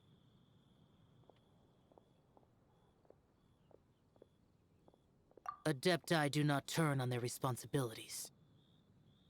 I have my reasons to not want to be tainted by the mortal realm, but responsibilities are responsibilities. Our god is the god of contracts, after all. Wait! Paimon still has one last question. That Dusky Ming, she's... When conquering demons, on occasion, you can come across spirits who have never hurt anyone, yet are also not yet able to be moved on. So I asked the innkeeper and the boss if they could keep her here for a time. So really, Wang Shuin was looking after her. Really keeping a wide range of business going, huh?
Jewelry's out of stock, but we have some new items. Where has Master gone this time?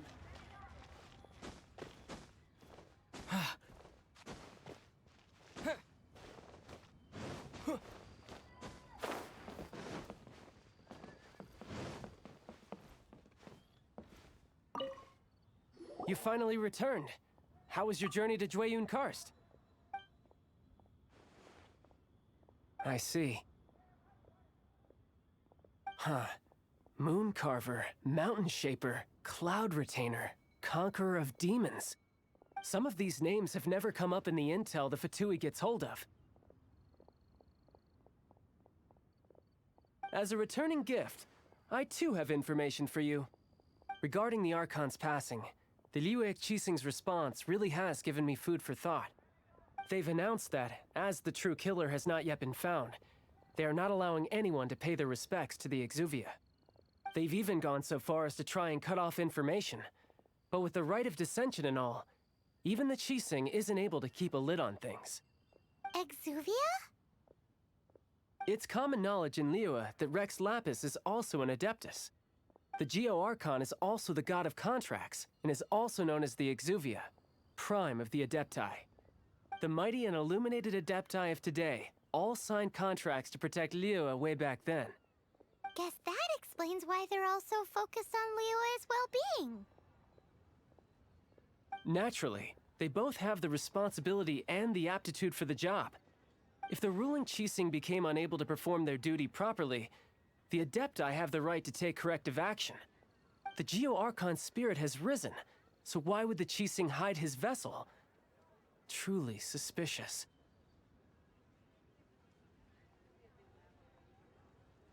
Oh, right! He's the whole reason we came here! If the Liyue Qixing has locked up Exuvia and won't let anyone near, then our quest to find the Seven is already over.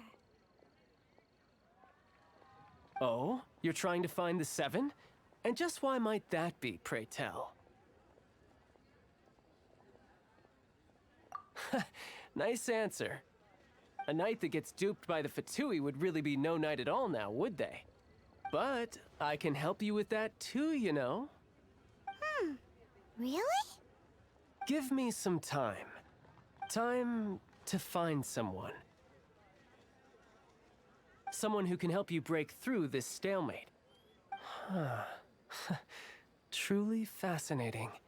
The harder they try to silence the situation, the greater the chaos that erupts. If you want to be around to see it all come crashing down, best you stay alive until we next meet, yes?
Welcome, friend of child, and congratulations on the first day of your illustrious career with the Fatui.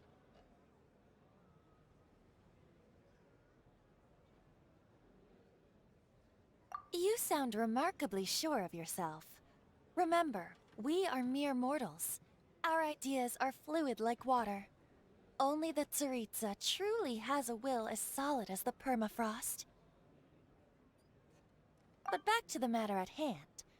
Child tells me that he has upheld his end of your agreement.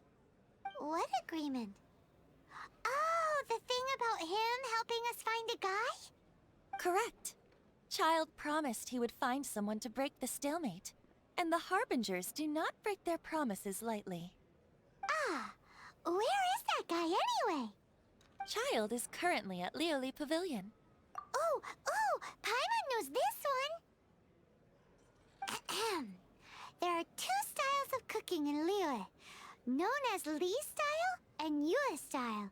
They have been competing for centuries, but neither has emerged as the clear winner. The flagship restaurant of the Li style is the Lioli Pavilion. The owner especially chose to open the restaurant at Feiyuan Slope so they could compete face to face. face with the Shinyo Kiosk, which is the flagship restaurant of the US style.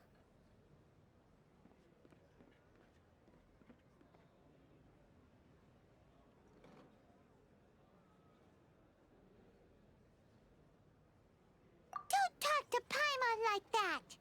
Anyway, Paimon's hungry. Let's get moving.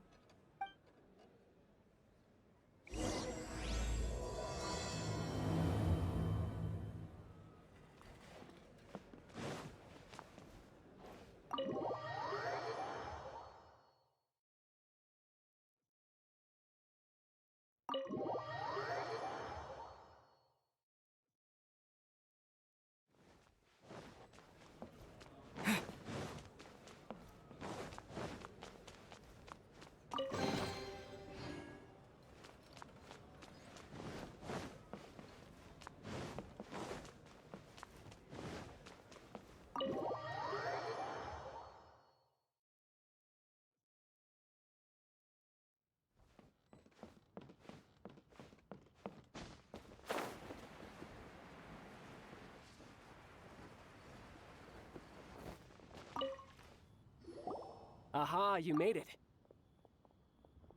As promised, I found someone who can help you. Someone who can solve the mystery of why the Liyue Qixing would hide the Geo Archon's vessel. So, where is he? In Liuli Pavilion?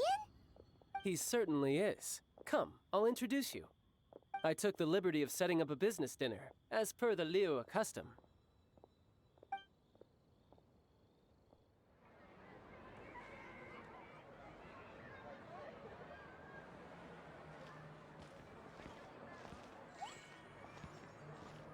Welcome back, sir.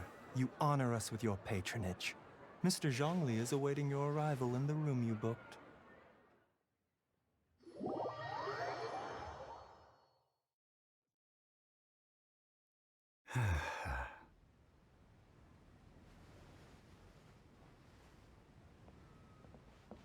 Hi.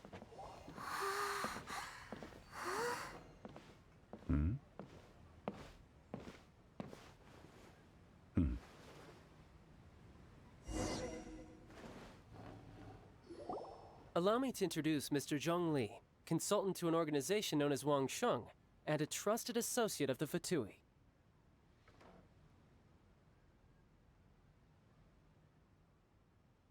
Indeed, Wang Sheng's line of work can be sensitive at times. Let's just say they understand when discretion is needed. And we, the Fatui, have always been glad to do business with friends who walk in the shadows. Walk in the shadows? It is an honor to meet you. I have heard tell of you from Mondstadt. Discretion? Shadows?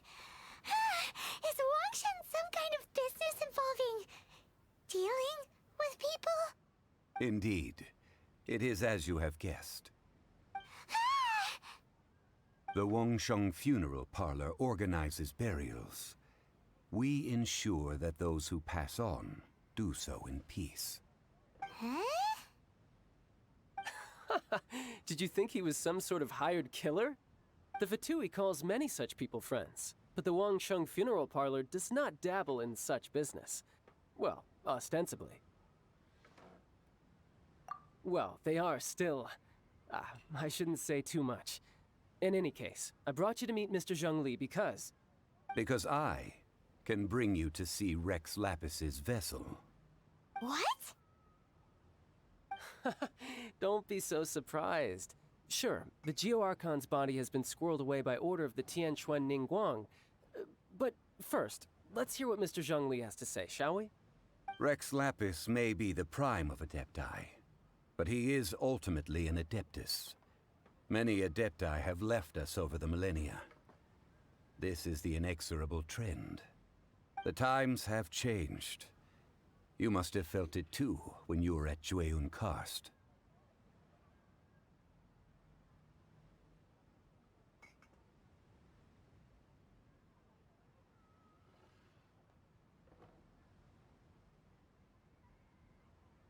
As you have seen, the time of the Adepti is ending, and the time of mankind is slowly dawning. In years past, Liyue's tradition was that a huge memorial service be held to mark the passing of every Adeptus. But this time, the Qixing have made no attempt whatsoever to respect this tradition. It is sacrilege. Yeah, the killer hasn't even been caught yet. Deicide or not, the concern of the Wangsheng funeral parlor is this. When the ritual to receive this god is so kingly, it is all the more egregious for his final send-off to go unattended to.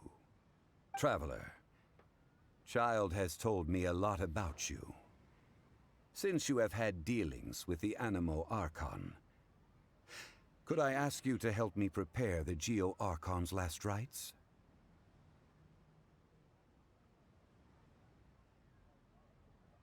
Oh? In our line of work, this means that you want to silence me. How interesting. Draw your sword, we shall... Just kidding. Let's continue, shall we? The Tianquan Ningguang has forbidden anyone from accessing Rex Lapis's vessel, which of course you would need to access if you were to achieve your goal of meeting all of the 7. Precisely. Only by participating in the rite of parting will you be able to see the form of Rex Lapis again. If we are agreed, come with me. We will speak of the details as we walk. All right, my bridge building work here is done. Turned out well, didn't it? You can go if you want to. Don't worry about me. I might just have a few more drinks and get acquainted with these things they call chopsticks in the meantime.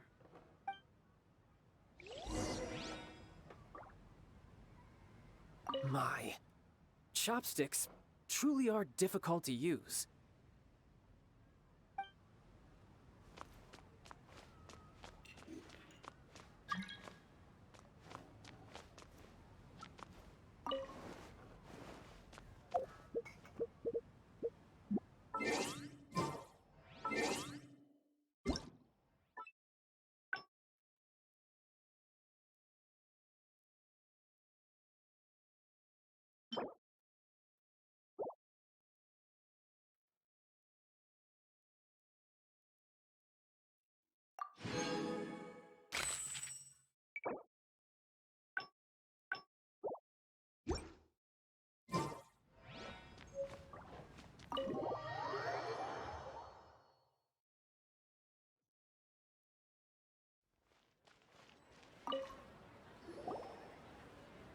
After having experienced the land of the absentee Archon, Traveler, how does it feel to know that our Archon and Adepti are here all around you in Liyue?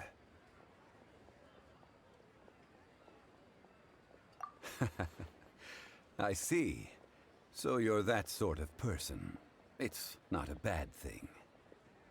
But I suppose you have yet to experience the substance of Liyue's 3,700 years of divinity. Organizing the rite of parting should prove to be an enlightening part of your travels. Liyue is the most prosperous of the 7 nations, defended by deities and ruled by the Qixing. As such, the diplomatic maneuverings of the Fatui have gained no purchase here. Ningguang of the Qixing has always been on her guard against the Fatui. That is in all likelihood why Child wants to make use of the Wangsheng funeral parlor's connections. Huh.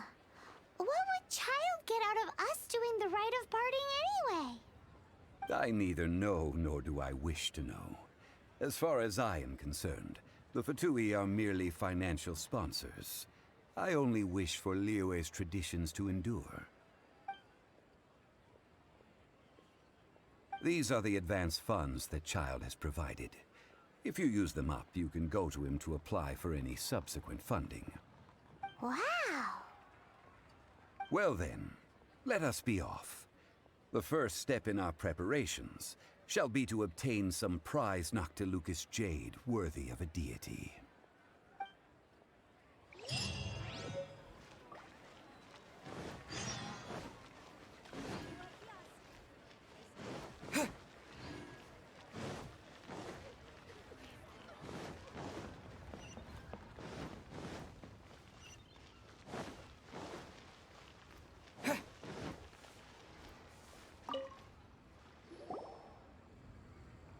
Welcome to the Jade Mystery, my good friends. Would you like to try your luck betting on Jade? This could be your lucky day.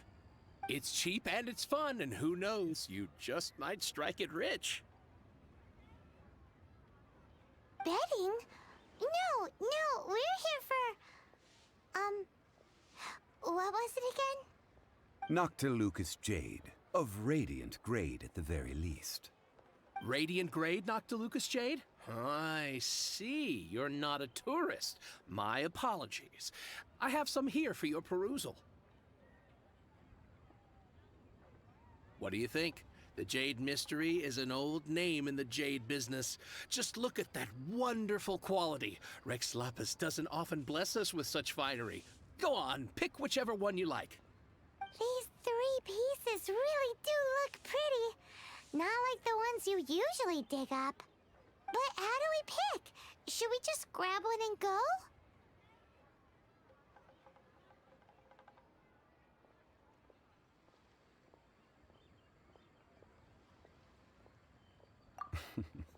Very good. It seems you have learned some tricks of the trade. What do you think, Mr. Zhongli? How should we pick from these pieces of Noctilucous Jade? Oh? You want me to decide? That is fine as well. If it were me, the answer would be simple. Oh? And that would be... I'll take them all, boss. Oh, you act with such panache, good sir. I always knew you were not a man of ordinary caliber. Oh, wait, boss! That one didn't count! We need to discuss it again!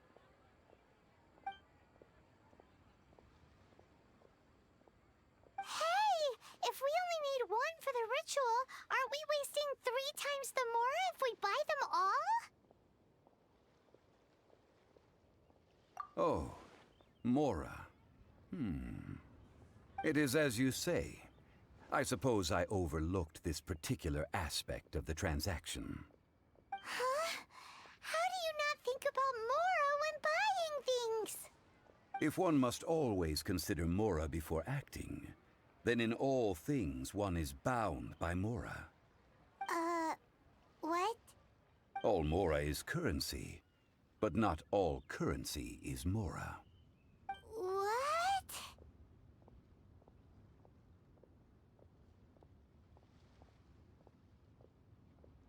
Is this how the rich live? Well, he knows a lot about big money, but not a lot about big savings. No need to waver. Even when I am constrained by Mora, I have ways of working around my limitations. Evaluating the quality of Noctilucous Jade is indeed very tricky. As crude ore, there is little difference in texture, lustrousness, and internal pattern between good and bad jade.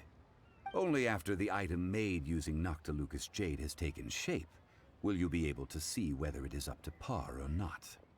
If you return to those crafty merchants to quibble, they will counter by saying that your crafting bench is to blame, or that your heat control was poor.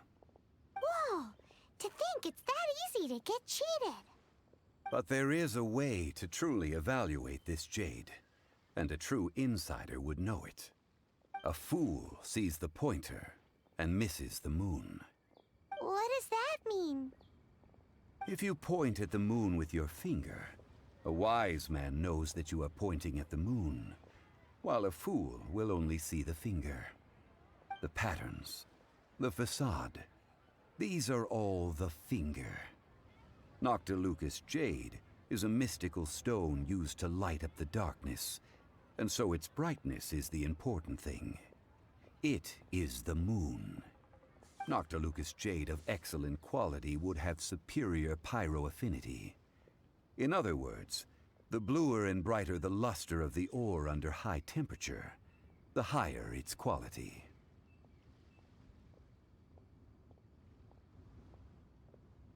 I have imparted the priceless secrets of the jade trade to you. Now, all that's left is to put it into practice. Priceless, huh? Paimon's just said that we might never be able to use it again.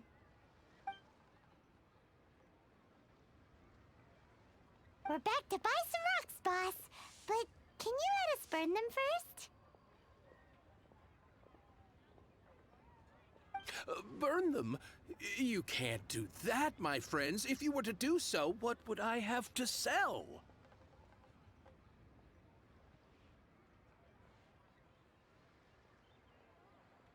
That would... well... fine. As you wish, then. How about this? I can take a small sample of all three. I'll take a bit of a loss.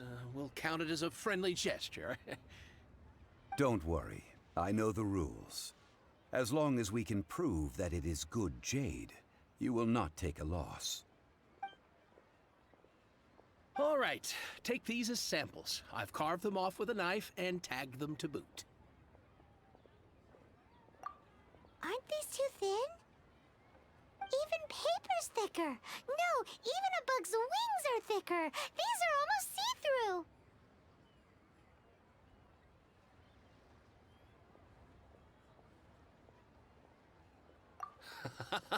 Oh, you flatter me, but I have to be gentle with these rocks. They are my pride and joy. If I'd taken off even a bit more, it would have killed me. But wouldn't something this thin go poof if we held it to the fire? It can't be helped. Trying to deprive a merchant of his profits would be like forcing a ravenous wolf to vomit up the food in its stomach. Nonetheless, under the right conditions, these thin slices will serve. What sort of conditions? While we add the high temperatures using pyro, we can use hydro to reinforce it from within. This way, the samples will not disintegrate immediately. Oh! Oh, sir, to think you were this learned. Thank you for your understanding. Strictly speaking, asking for samples when we have not yet agreed to purchase the goods is unfair. Trade in Liyue must be based upon fairness. Well, guess we just need to find a place to try this out.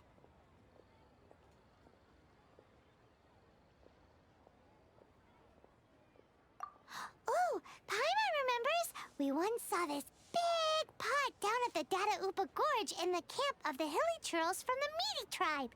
It's real sturdy and should be able to take the elemental reactions. Now, let's pack those samples up and make a move.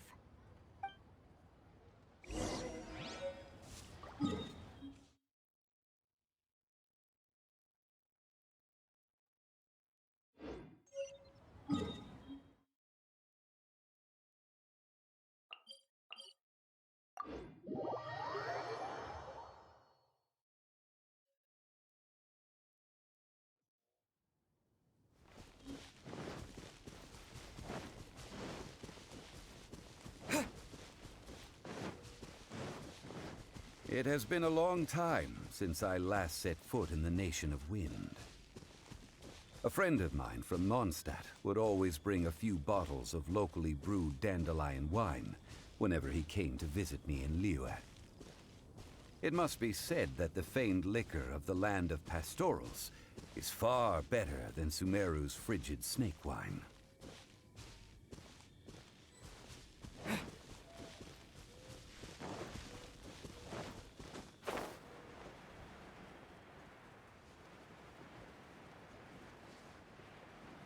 That's the pot! It looks like the hilly trolls are still using it. It's a bit impolite, but we gotta cut the line. Right.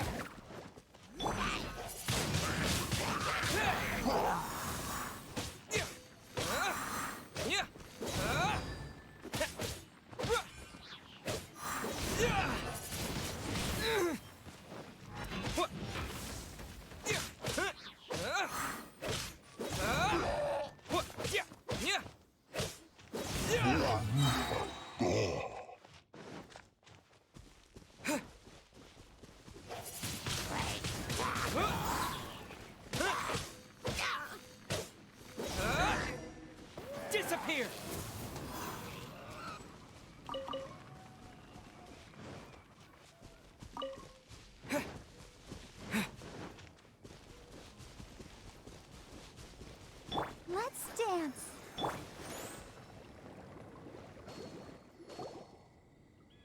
There's still soup in here. These hilly churls sure have big appetites. This soup looks like it could be used as our hydro-elemental protection. Let's fire it up and begin our experiment.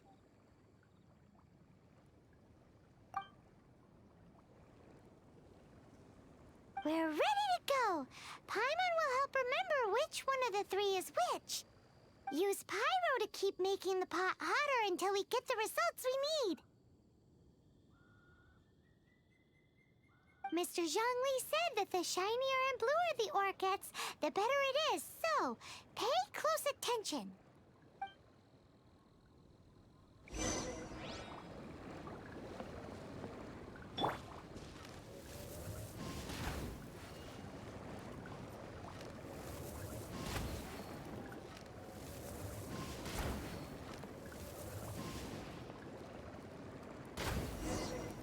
Whoa!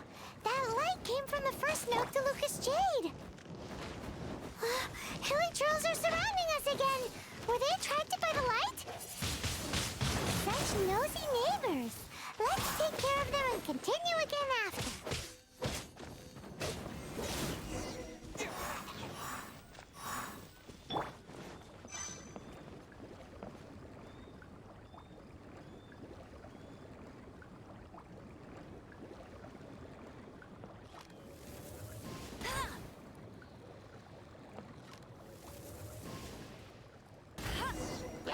That light came from the second Noctilucous Jade, didn't it? More hilly trolls? They don't give up, do they? Looks like they're mad that we ruined their food.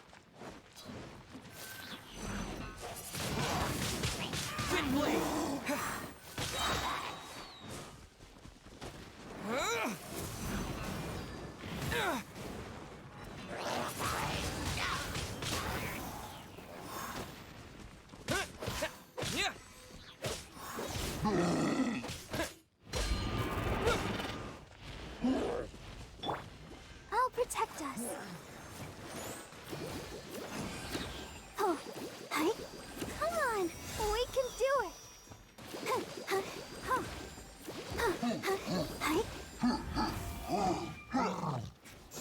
Yeah.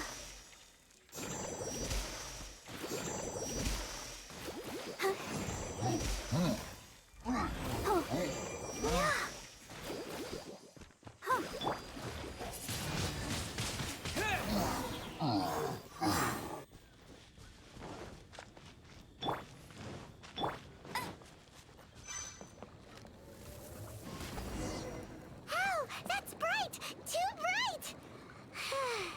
That was the third Noctilucous Jade, wasn't it? It was so much shinier than the rest. Let's go with that one. Let's head back to the Jade Mystery to buy some jade, shall we?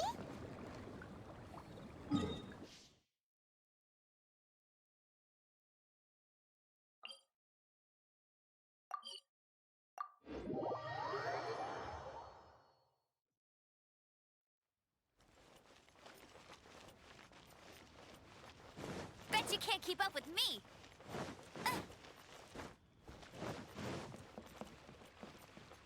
Add Astra.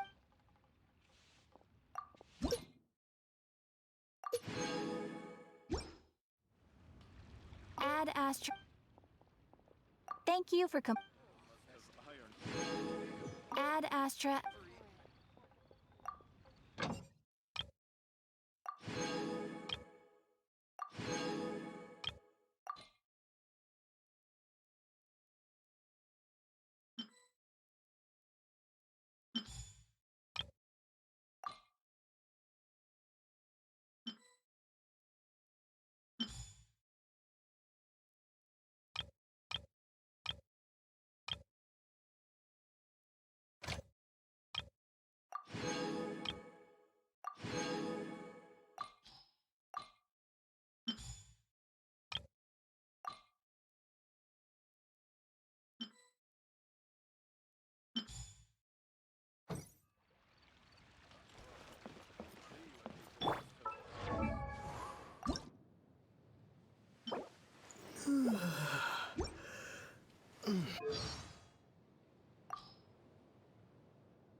come to think of it, while Rex Lapis enjoys visiting his people in private, he only descends officially once every year.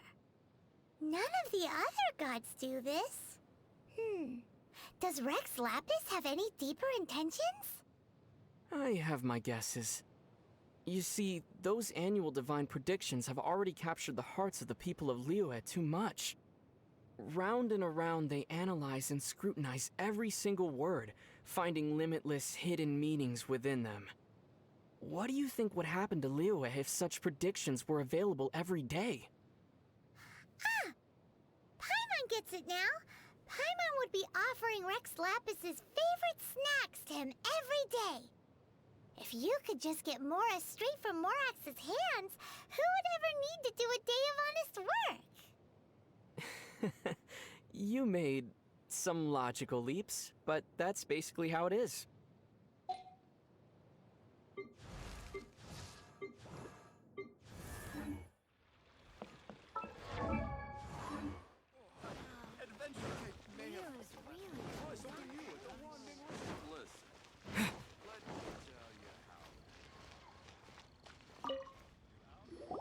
You're back, my friends. I've kept the goods for you. Which of them would you like?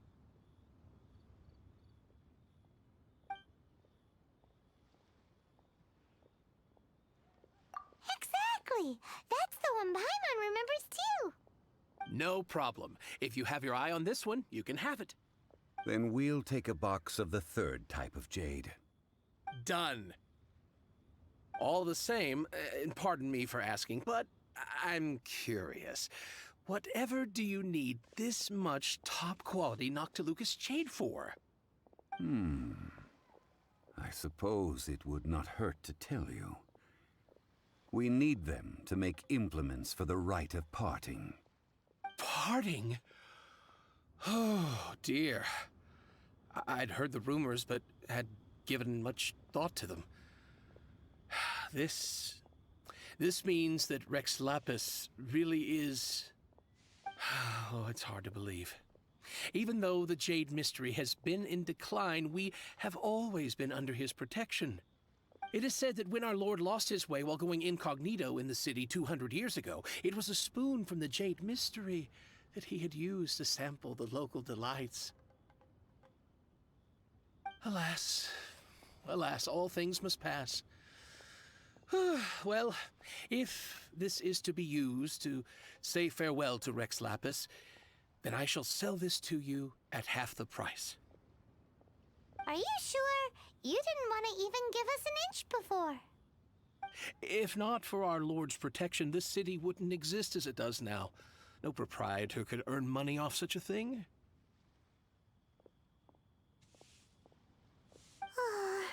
I'm sure Rex Lapis will feel your sentiment, boss.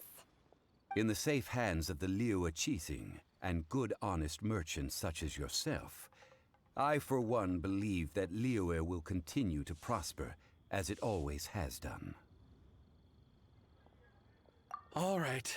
Thank you, my friends. What's with me getting all sentimental like this? I'll practically be giving away all my fortune at this rate. Now that we've made our choice, let's take this Noctilucous jade back. Hey, wait a minute. He said it was half price, not that we could leave without paying. Oh, right. I'm sorry. I must have forgotten to do that too. Let me see. As I thought, I didn't bring any. Any what? Mora. My apologies. Another oversight on my part.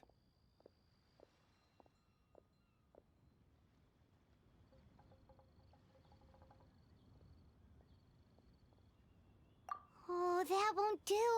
This isn't some small sum. Oh, wait.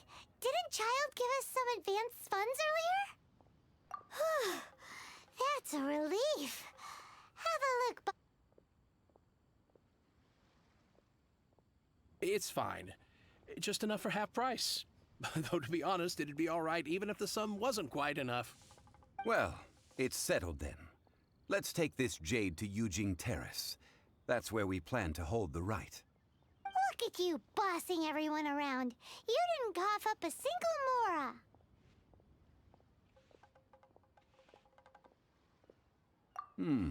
It seems that we must. I will keep that in mind. Thanks, both of you.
We can leave the jade here. I have already called for a jewelsmith to shape them into the implements that we will need. Ah, yes. I have yet to go and see Child. So, as for the jewelsmith's remuneration...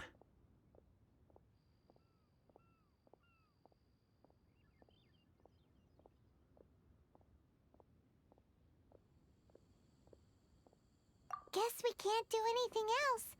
Also, is this where we're doing the rite of parting? Yes. I have already rented this location, and have begun making preparations for the rite.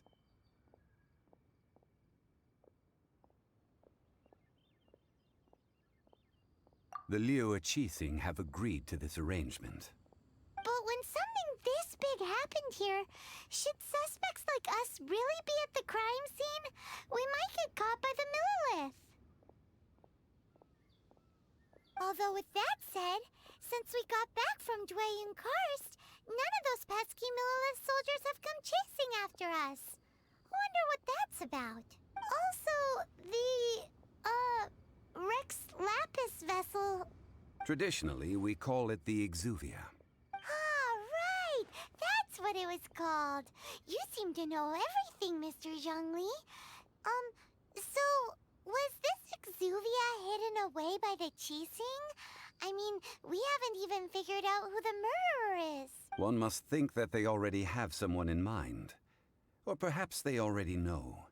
Surely they must have found all the evidence that there is to find here.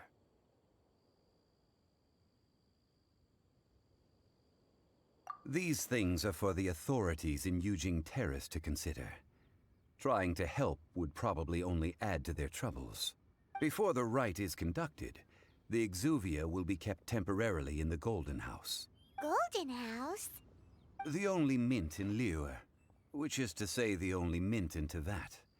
All the mora that flows throughout the world is minted there. Wow! Oh, no! Paimon wasn't thinking about anything bad. Paimon thinks it suits Morax. But why do you know this, Mr. Zhongli? Since the rite of parting has the approval of the Qixing, it is a semi-official event. As such, there is already some limited information available.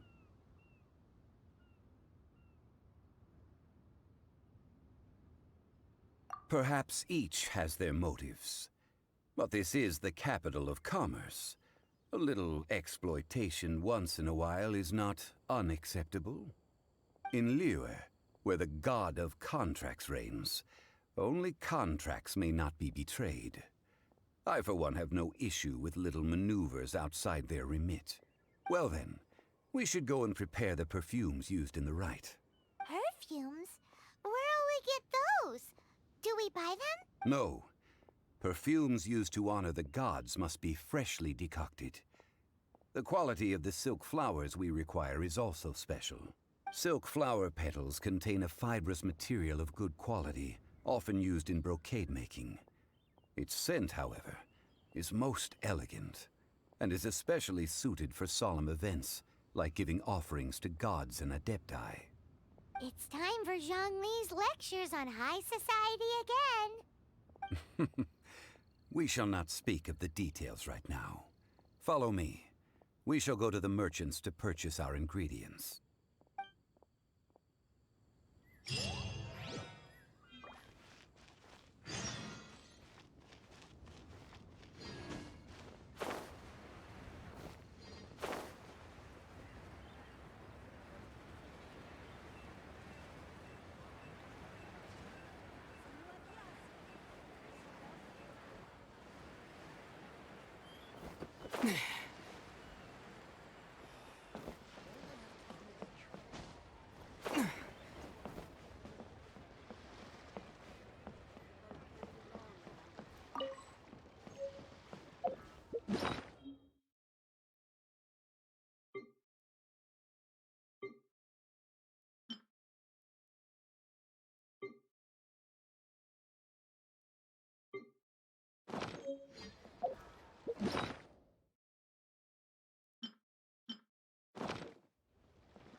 Hey, boss, do you sell silk flowers here? Silk flowers? We certainly do. Which kind would you like? Which kind? The good kind? The best kind? Remind Paimon what kinds there are again. Ugh, you ignorant shoppers. Always coming in here with your stupid questions. Golden House Maiden, Valley Weaver, and Fate's Yearning. One of each to start with, if you don't mind. My goodness, this gentleman is quite the connoisseur. You two must be his servants. Please refrain from any further attempts to contribute.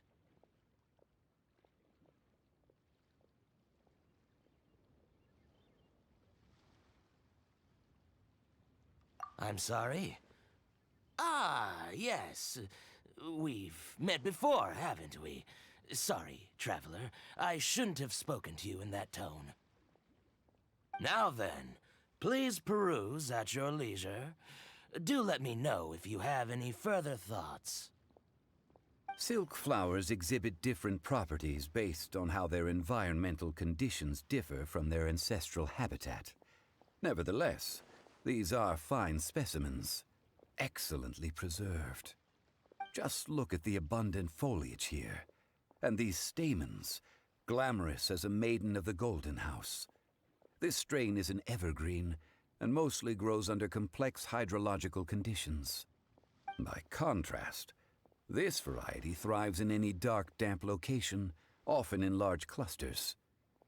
Morphologically, it is distinguished by the profusion of petals and densely packed stamens, though its powerful scent gives it away just as easily. Lastly, this strain is quite the recluse. Unlike its exuberant cousins, flowers and foliage are minimal, and when in season, it has a subtle yet enduring scent. It was first discovered by the ancients when they scaled the mountains in search of the Adepti. Silk flowers have all but disappeared from the wild today due to geographical changes over Liyue's history. Most are not grown by horticulturalists. Wow! A true connoisseur. Most of that was news even to me. I possess but a smattering of trivial knowledge. My traveler friend is the one to watch. They are on track to set foot in every corner of the world.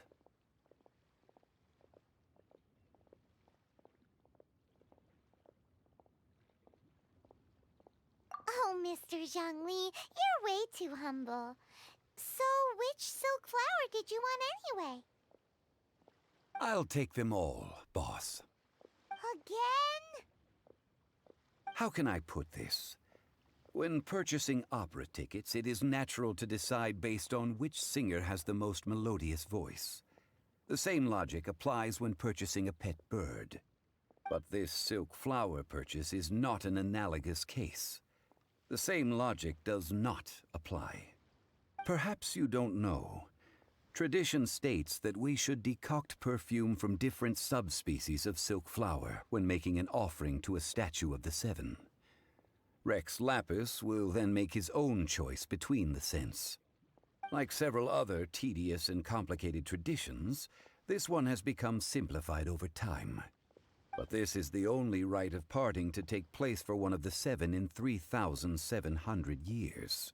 As such, I do think we should honor tradition down to the last detail in this case. Now that's settled, a question. Do you have any Mora on you?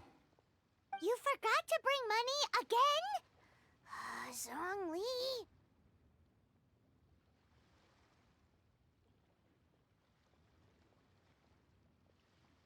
If I may interject, did I hear you say that these flowers are to be an offering to the Lord of Geo himself? Yes, in a sense. Gosh, well, why didn't you say so? I heard the awful news about what happened at this year's Rite of Dissension.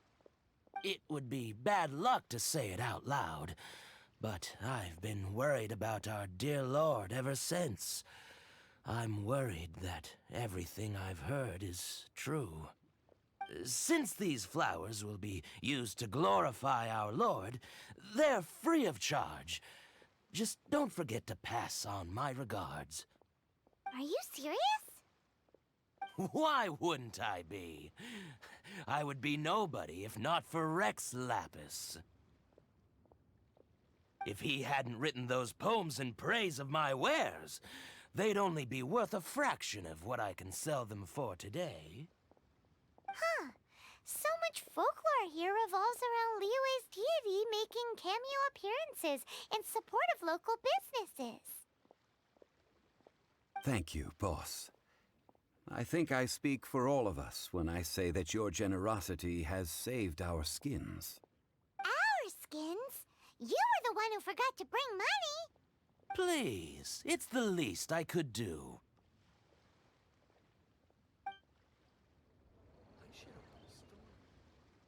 So, now that we've got the flowers, how do we make the perfume? Ideally with the help of an expert. Unfortunately, none of my acquaintances have personal experience in the art of decoction. Talk about first world problems. Hence, I need you to help by asking around in the city. Try the common folk, especially women. So this time we get to go around town looking for nice-smelling ladies to talk to? Paimon likes this job. I will wait for you near the Statue of the Seven. Meet me there when the perfume is ready. Maybe we can find some good candidates at the Adventurers Guild. Let's ask Lan. She's master of the Liyue branch, right?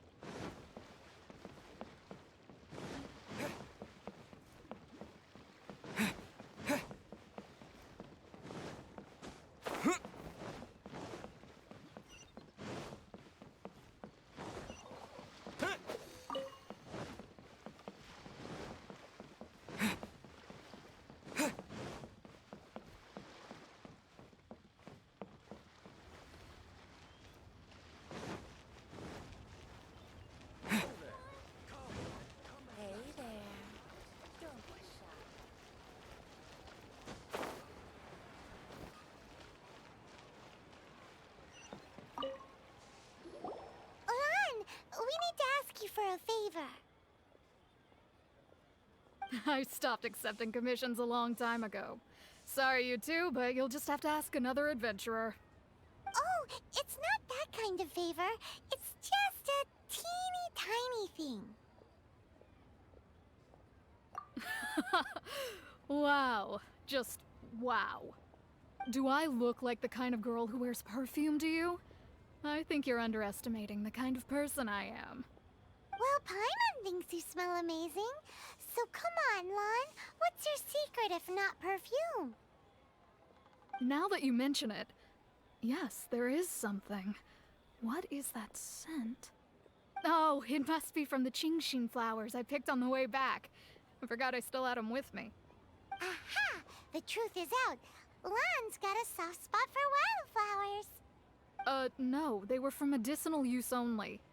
Anyway, this is a pointless conversation. If you want to know about perfume, try talking to Chi-Mei. The fortune teller, right? Paimon remembers she smells pretty good. Thanks, Lon. See you around.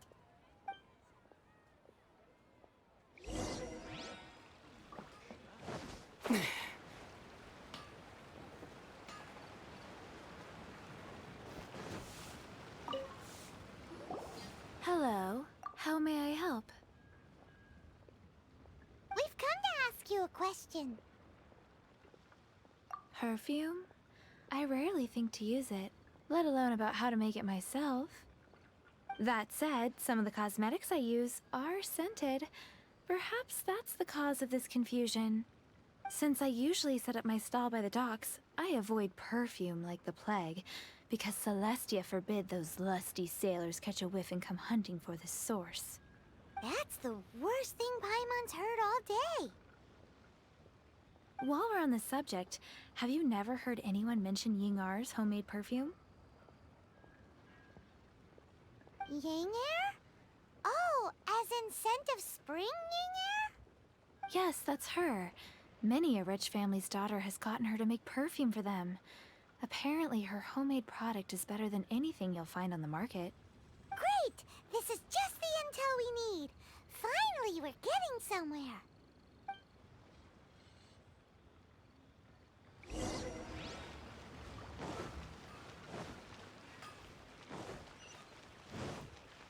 Should I save this money or invest it?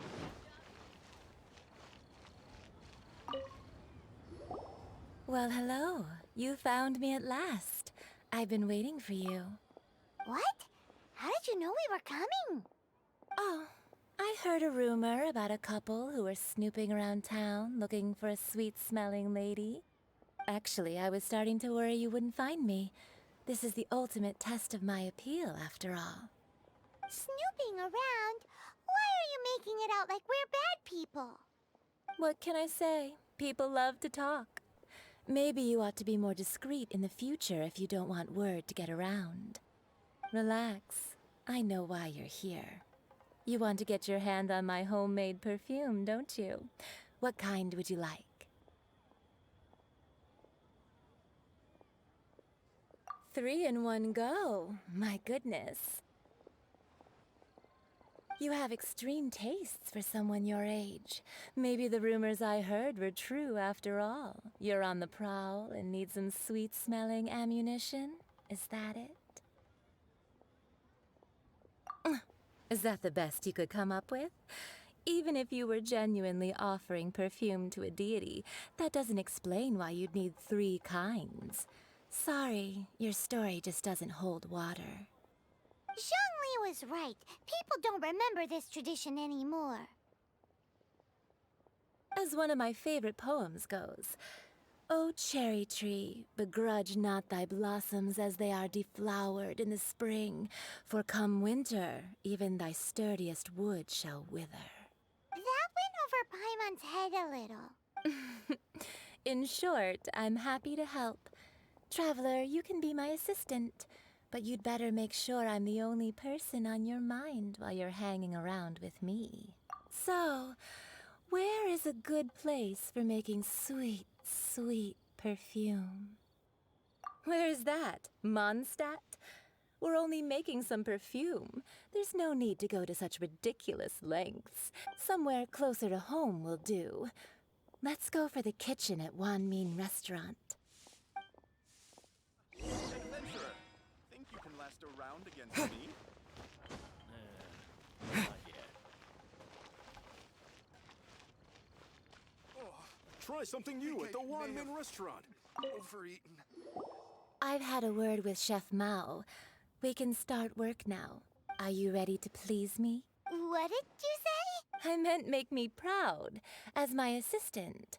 Obviously. While I'm setting up, you can go and fetch some water. Mira's really got a lot going for it. I think I may have... Should I try something new at the Wan Min restaurant?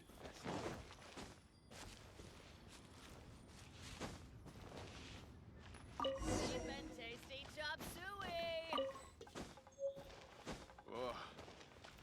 people must have iron stomachs.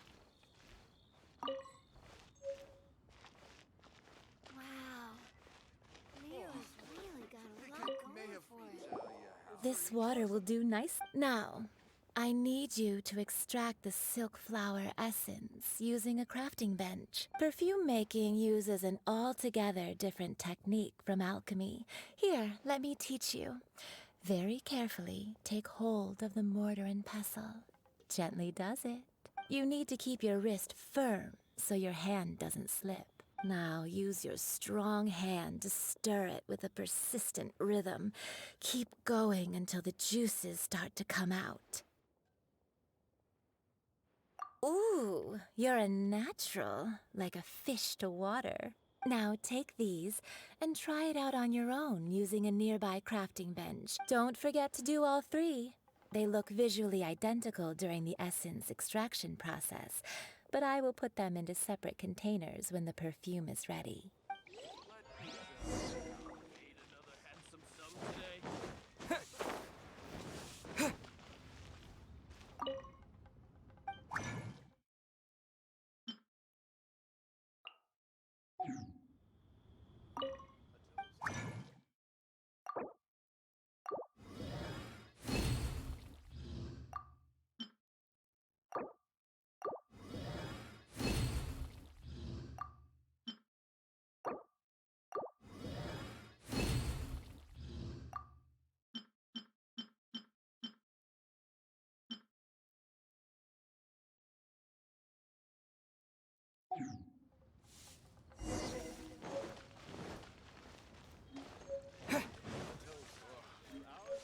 People must have iron stomachs. Wow, this is some exquisite silk flower essence. On to the next stage, the most important one of all. The essence is placed into water and simmered over a low heat until most of the water has boiled off.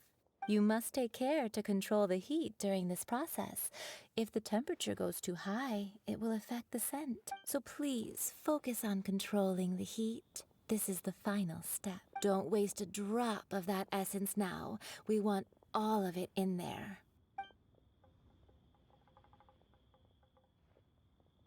All three perfumes are ready, and you, my friend, were a wonderful assistant. A testament to the lengths you will go to for romance.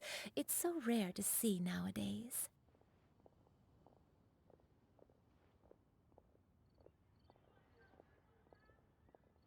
Wow, you actually remembered my throwaway comment. You know, you're cuter than people give you credit for. If I didn't have my guard up, I can see how easily one could be taken in. Anyway, shall I give you a brief overview of each scent? It might just help you match the right scent to the right occasion. Paimon wants to hear this. This first one is sweet as candy, straight out of a fairy tale. Younger women will love it. The second one is for those with more refined tastes, the first choice for daughters of high society. Finally, the third one has a soft but lingering scent, like a mist that captures the last light of dusk. Mature women adore this one. All clear? Don't get them mixed up now. You'll ruin the mood. Good. Be sure to come visit if you ever need help with anything, okay? I'll leave you with some parting words. One who tries to sail 3 boats simultaneously should be careful not to go overboard. Come and hang out with me at Scent of Spring sometime, okay?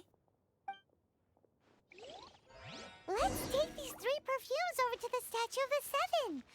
Mr. Zhongli's probably been waiting a while.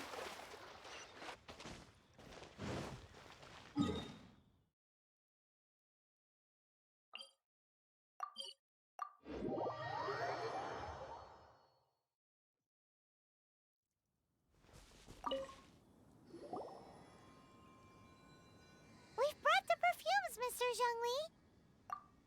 Did we take too long? You were just staring up at the statue. Oh, you're back. Don't worry, I haven't waited long. Compared to the watch that Rex Lapis's statues have kept over Liyue, this was but a brief moment. Well, how can a person compete with a statue? That is true. Well, have you brought the perfumes? 3 sets, and not 1 less. Thank you both. Let us offer them up. This is the first kind of perfume. Miss Yinger said that it's sweet as a dream, and it's liked by younger ladies. This is the second kind. It's got an elegant smell, and the daughters of high society love it. The third kind has a gentle but lingering fragrance. Something like the dusk mist. And it's a favorite of mature ladies. Oh, what was that?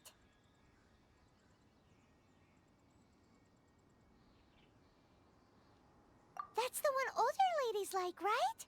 Does that mean that Rex Lapis is actually an older lady? Perhaps. Perhaps. Rex Lapis has taken on countless forms. Perhaps that really was one of them. What a shame. We only got to see the giant dragon form, and... Let's hope the Chising can catch the real killer. We can leave that to the authorities. Let us focus on the fond farewell for Rex Lapis.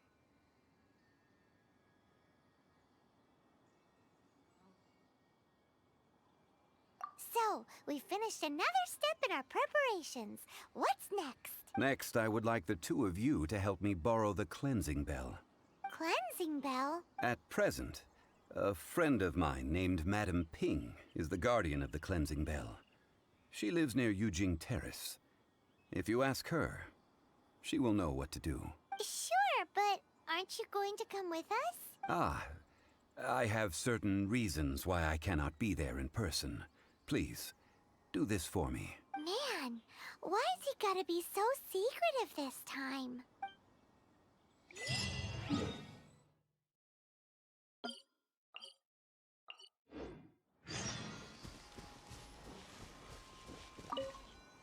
I apologize, but I won't be able to come with you this time. Once you've acquired the cleansing bell, meet me at Yujing Terrace.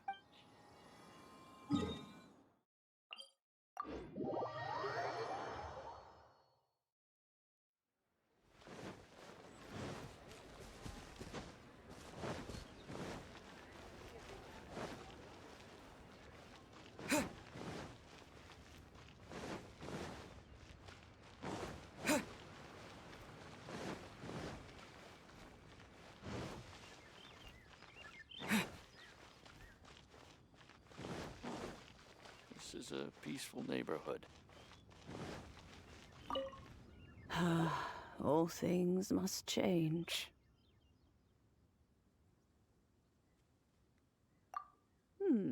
Youngster, are you here to admire the flowers? But it's a shame. These glazed lilies have almost all wilted. What happened to them? Back in my day, people said that glazed lilies can read human hearts. If they heard beautiful sounds like laughter and singing, they would also bloom joyfully. But if they heard too much wild gossip or slander, they would quickly wither away. So that means these flowers feel what's happening in Liyue? Yes, the rumors of Rex Lapis's death are no small matter. They are everywhere. Some say it was a Fatui plot. Others say that the Chising made it all up. And still others think that which lies in the deep is breaking free. This harbor is like a mountain of dry tinder. One spark, and the fire will consume us all. Well, I shall say no more. This old woman's grown too old and naggy. Did you have something to say, youngster? Borrow something? Oh, you've come to borrow the cleansing bell, yes? Apart from that, I don't have anything of value that you youngsters might want. But it was not originally mine either. That trinket used to belong to a friend of mine. I was a vain beauty when I was young, and I would pester him for that bell all the time. He could not dissuade me, and so he gave it to me. But he said that if someone should come to borrow it, I must not be loath to give it away. It has been many years, and who knows how many times someone has come to borrow this bell. Still, though, I can't recall when it started. It's been a long time since anyone has come to borrow it. Oh, these old bones are so slow to look for things. I doubt you can wait that long.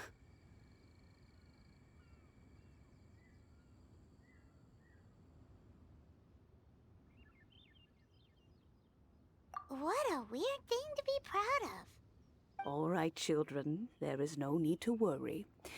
I didn't place the bell very far away. Do you live near here, Granny? Whoa, but this is Eugene Terrace. It's gotta be expensive.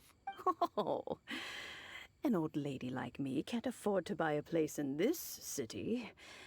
See this ceramic teapot? My entire household is in here. How does that work?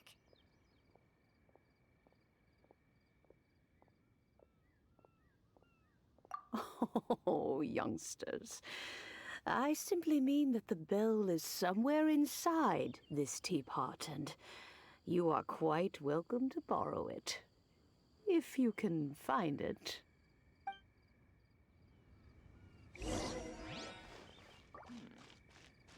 Aren't you youngsters in a hurry to find that bell? But be careful. I haven't cleaned this place up in a long time. If you were to get dirt on your beautiful clothes, it would take some work to clean up. Please be mindful.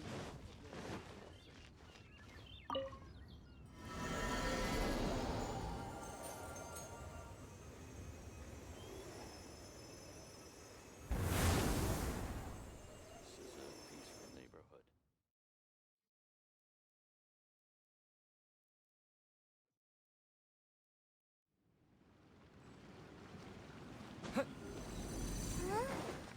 Where are we? What just happened? Youngsters, this is where this old woman keeps all her things. Quickly now, go fetch that bell. Whoa! That sounds like Granny's voice. So, this is her teapot? What's going on? Oh dear, so many cobwebs. It seems I really haven't cleaned it in a long while. Sorry to trouble you, children.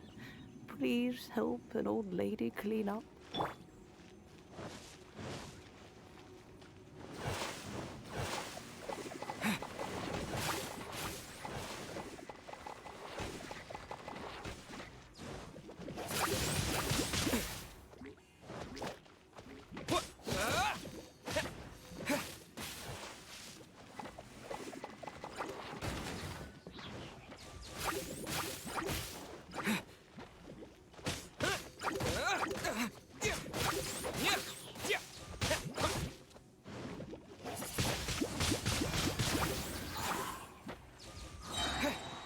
Disappear!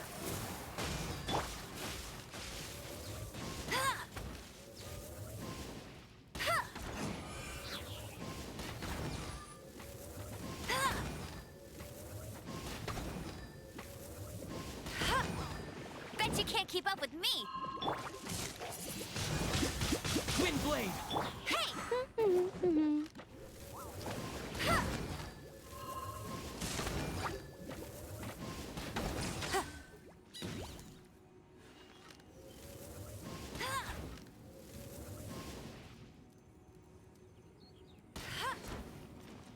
Let the show be.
dance.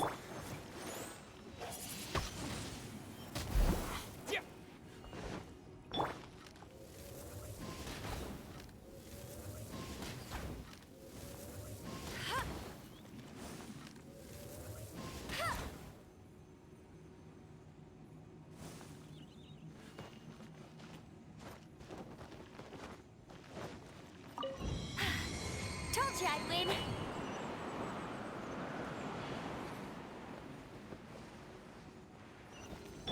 You know, with such a special teapot and the cleansing bell, do you think this old granny could also be an adeptus?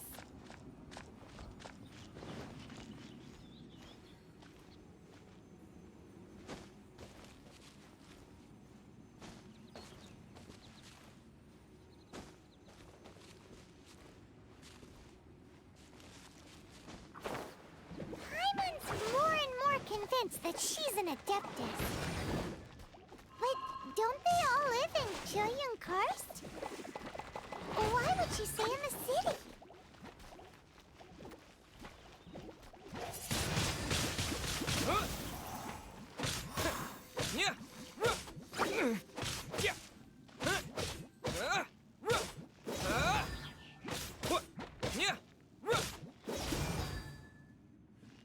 I'll protect us.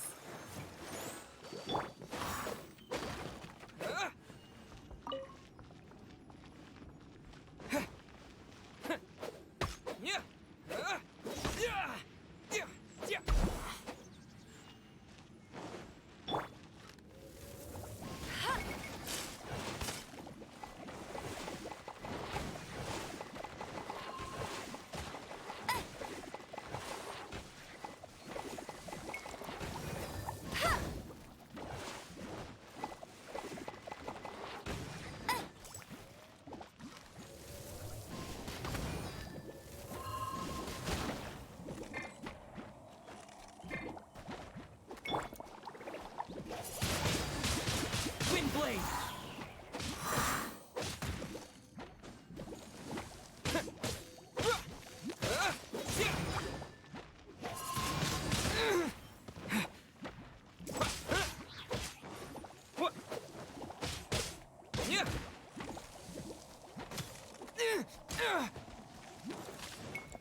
Let the show begin. Huh. Go, Barbara, go! Hi.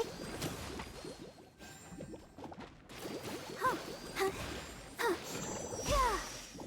Huh.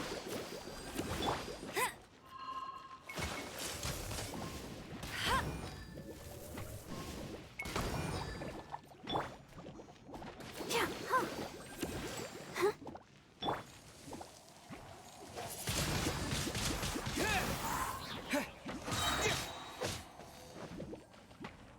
With the wind! I'll protect us. Hi.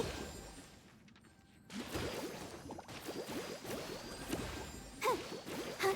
Huh. Hi. Huh. Huh.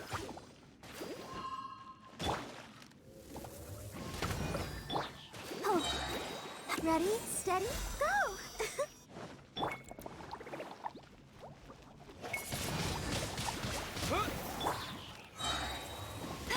No escape.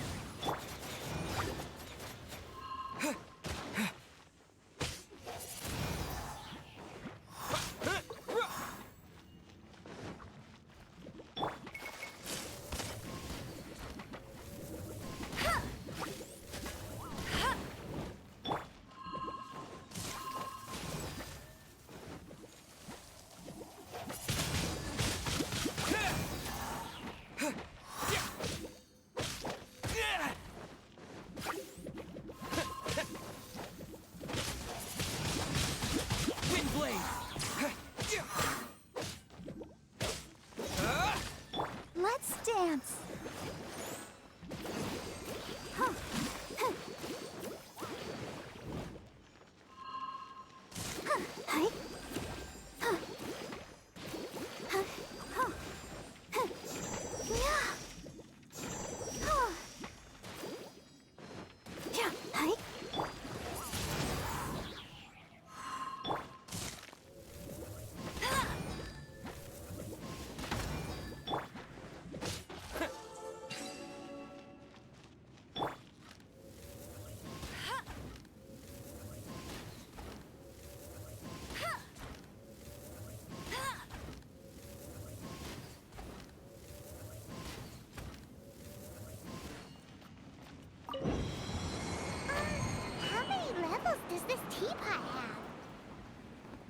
would be nice if we had one of these too. Or at least we wouldn't have to camp outside.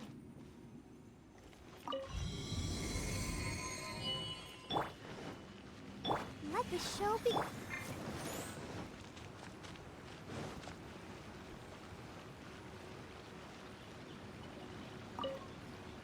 Oh, you found it. Youngsters are so quick on their feet. Oh, now, let me... All right, that'll do. Come on out now, children.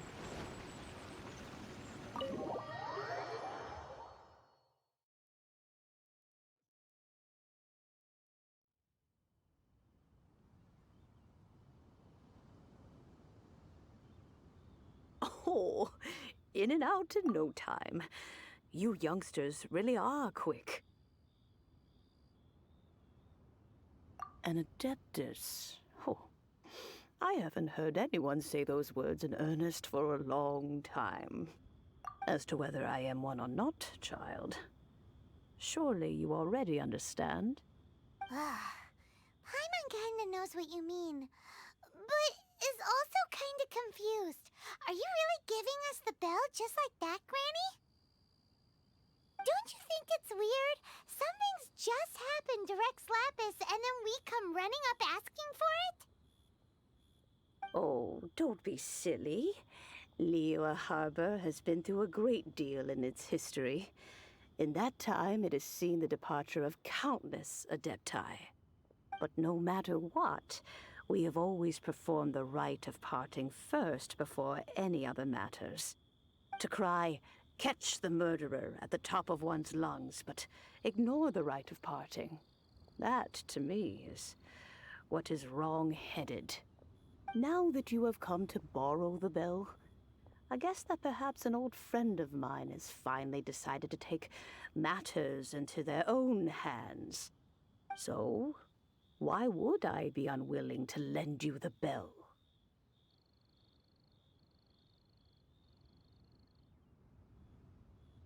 Oh?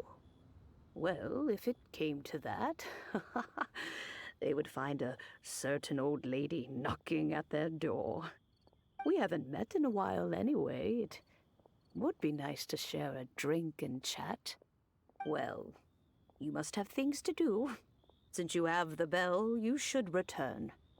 Oh, and do tell the person who sent you that if they have time, they can come over for tea. I don't have much to offer, but you can always count on an old lady for a pot of tea. We will. Thanks, Granny.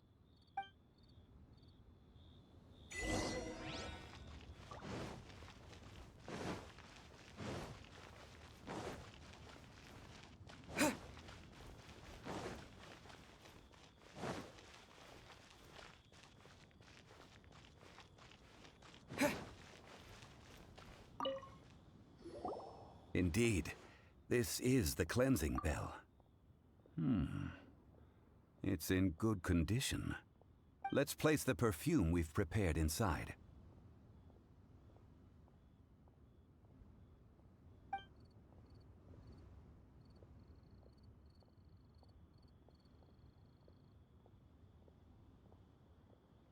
Of course. How would I know that the bell was with her otherwise? That's suspicious. But if you don't want to talk about it, we won't pry. Oh, yes, that old granny asked us to tell you something. If you have the time, you can come over for tea. I don't have much to offer, but you can always count on an old lady for a pot of tea. That tone does not suit you. Still, her teapot is indeed very good. There are none better for brewing tea. When a suitable time arrives, I'll bring a spot of fine tea and pay her a visit. So what's the next step in our preparations? Next, we need to purchase kites. Ooh, Paimon loves kites! Are you taking us kite flying? Is this our break time? No. Kites are children's toys, yes. But they also play various symbolic roles in Liyue's rituals. I will explain it to you. But our next course of action should probably be to purchase the kites first. Oh, sure. Curiouser and curiouser.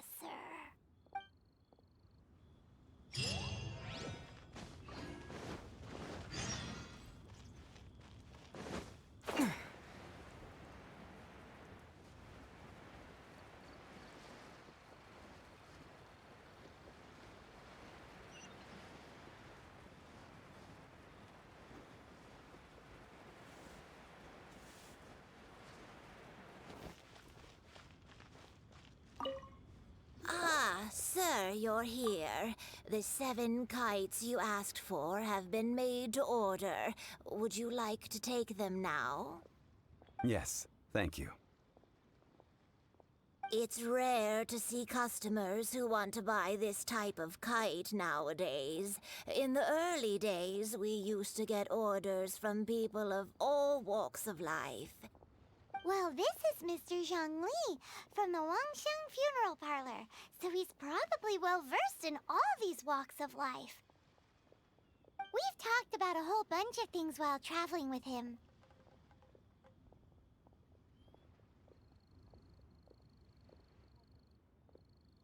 He seems to know Liyue's favorite topics, money and government, really well, but he likes talking about less useful topics instead.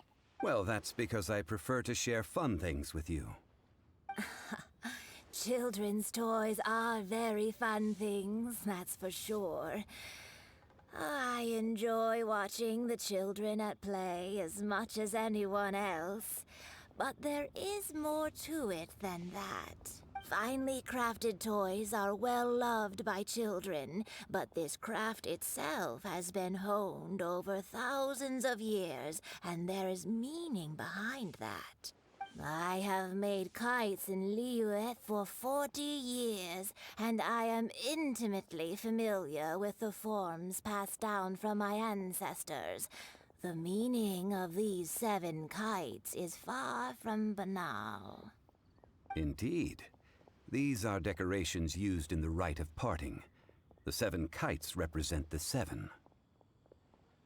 I took the liberty of coloring outside the lines when doing the insignia of the Animo Archon. As for the kite that honors the Geo Archon, one must follow the contract given right down to the last letter. These patterns are ancient, and you can also find them in the Golden House. Ah, Paimon's heard that name before. Huh? The design of this kite displays a firm grasp on the cyclicality and eternity so dear to the Electro Archon. These markings of tree and leaf pay due honor to wisdom and the passage of time. All this on a single kite. Truly astonishing. Justice flows across the surface of the waters. War rages like a flame, as does that which the Cryo Archon once... Yes, these details are masterfully done. The compliments of a learned man truly are pleasant. Well then, Granny Shen, I shall take these back with me. As for the payment... Well, allow me.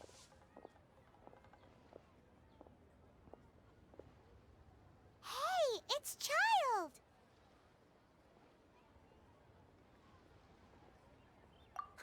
No way. I was just passing through. I see Mr. Zhongli's the same as ever.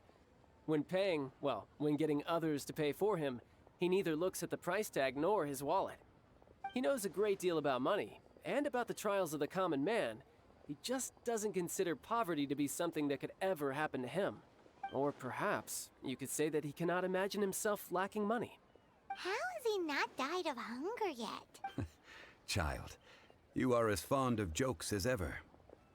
Well then, since we've purchased our kites without incident, there's no need to take a break before moving to the next step in our preparations. The rite of parting requires helping hands as well as materials.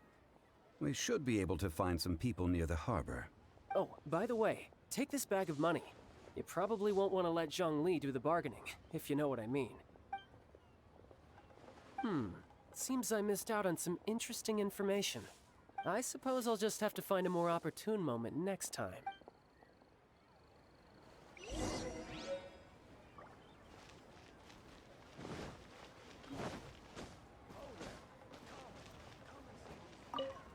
Hiring help? Sure. But let me just say first that I'm a reserve member of the Adventurers Guild. I take adventuring commissions, but I don't do anything clerical. Adventure? Venturing into the mountains to capture a few crystal flies seems adventurous enough. Eh? That's not hard. Almost a bit too easy for a reserve adventurer. Never mind. I'll only charge you 15,000 Mora. What say you? A most fair price.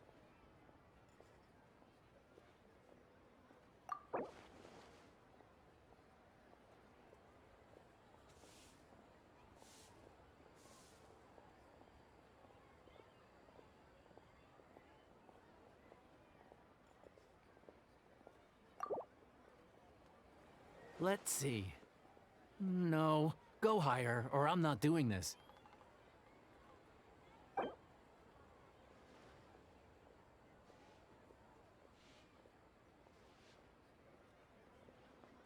Five geocrystal flies. Yes, I do think it's worth about this much. I'll do it.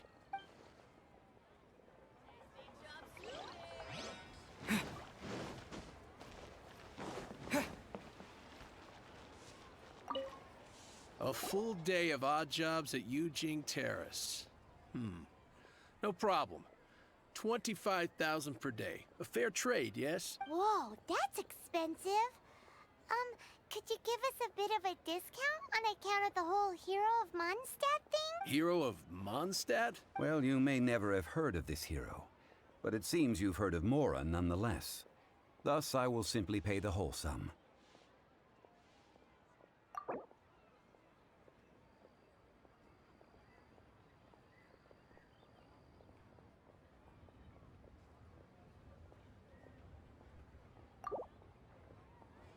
This is too little. I'd consider it if it was a bit higher.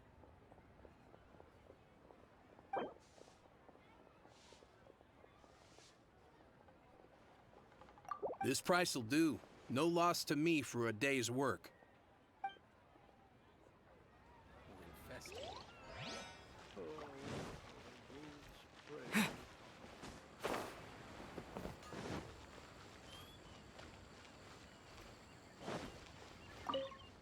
Oh, help? Sure. I, Tick, always put in 100% effort into everything I do. Of course, there'll be a premium if you want me to give 110%. So what's the job? Let me see. We are still missing some wooden implements over at Yujing Terrace. They aren't uncommon objects, so I didn't make any special preparations for them. No problem. That'll be 20,000 Mora for a single trip. How does that sound? Done.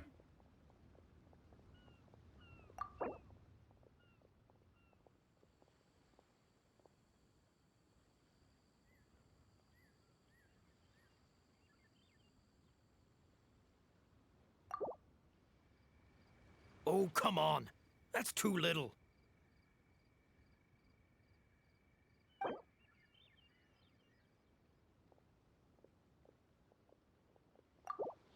Oh, come on. That's...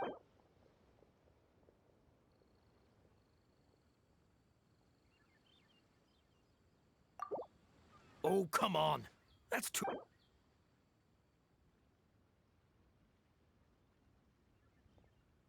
You're mad.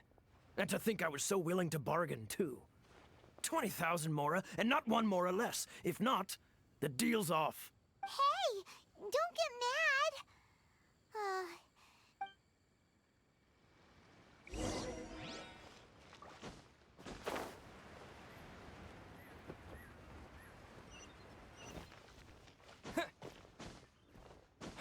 Adventurer, think you can last a round against me?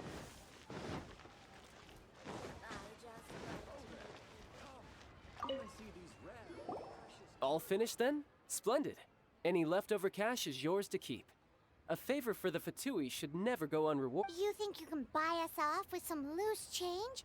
No way! Paimon demands to know when the next payment is coming. Well, how does this sound? You give me the information I need, and maybe I'll leave the Northland Bank's vaults open and unattended for half an hour. What info do you need? Huh. Does that mean you know what he's after?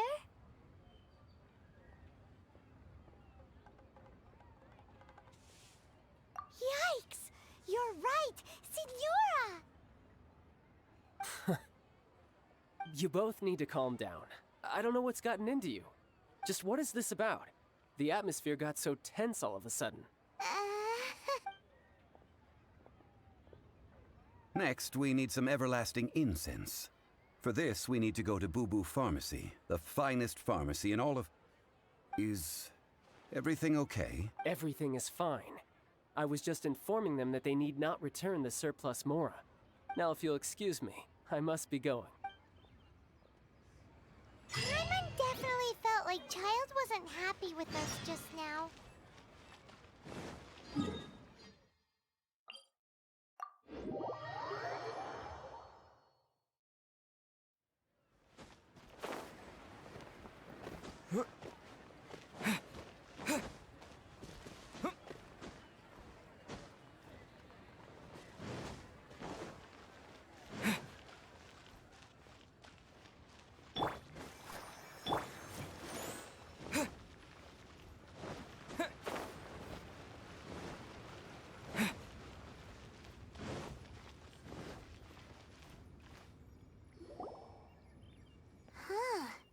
The reception is deserted, and it seems kinda spooky in here.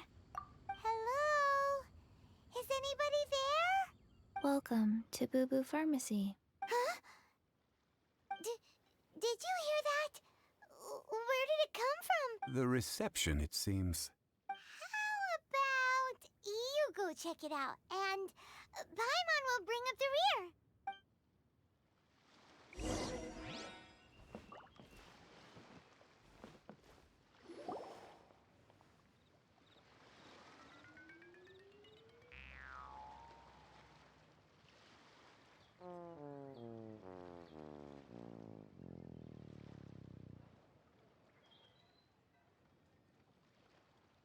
Oh, there you are. But you can't even reach the counter.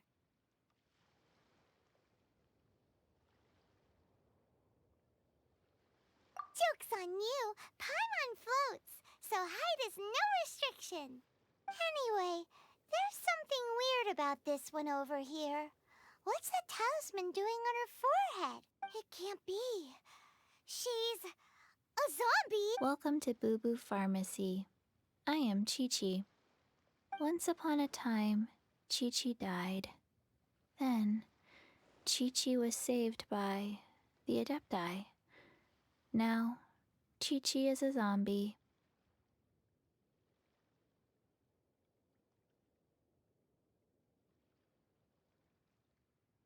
Something like this would be unimaginable in Mondstadt. Hello, little girl. Do you sell everlasting incense here? Excuse me, sir. Did you bring your prescription? Surely no prescription is needed to purchase everlasting incense. It's not a controlled substance. Chi-Chi can get your medicine, but only if you show Chi-Chi your prescription. These are Chi-Chi's orders from Chi-Chi. Zombies are limited to acting within the confines of their orders. And somehow in this case, the zombie issues her own orders to herself. My dear Chi-Chi, we didn't bring a prescription, I'm afraid. But we do hope that you can still help us find some everlasting incense. Okay then. How did you manage that? But Chi-Chi helps you. You help Chi-Chi. Only fair. Since when do customers need to do favors for customer service staff? Never mind. Just think of it as a peer-to-peer transaction. That way everybody wins. Sometimes in Liyue, the art of the deal is simply about victory via mental gymnastics. Go to Mount Tianheng, find the Guizhong Ballista, and hunt a cocoa goat. Please and thank you.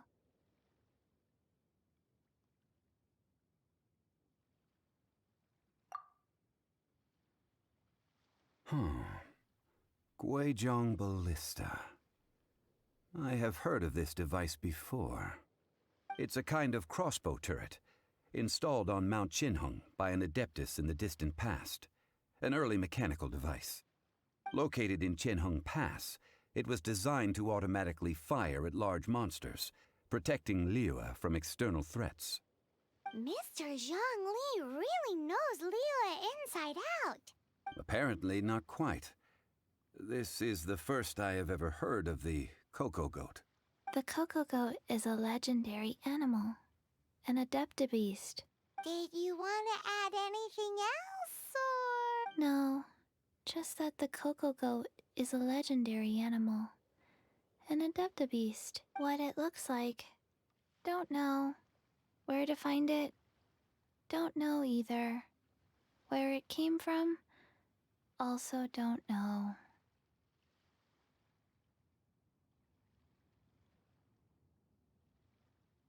Very well then.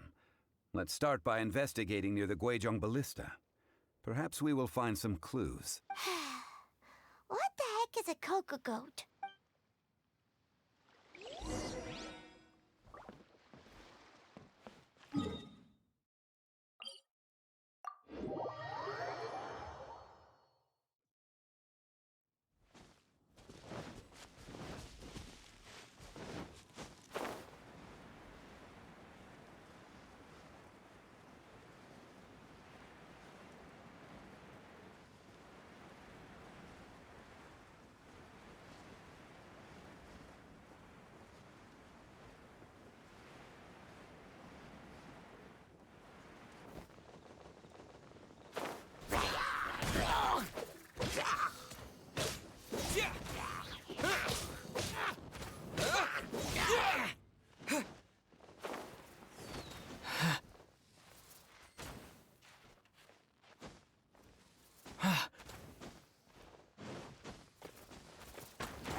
A reward on the road.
Is this an answer from this world?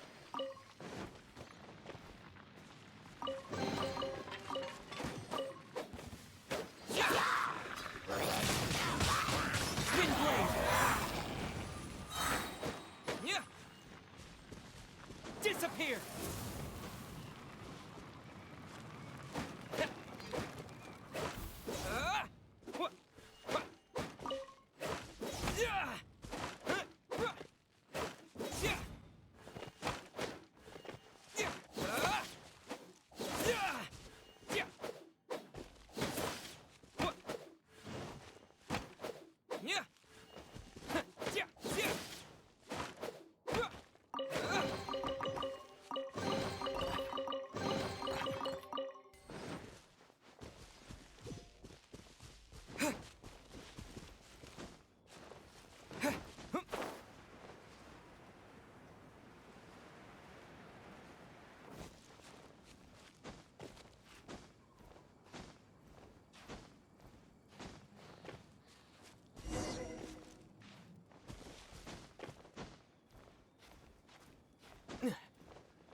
this an answer from this world? Get him!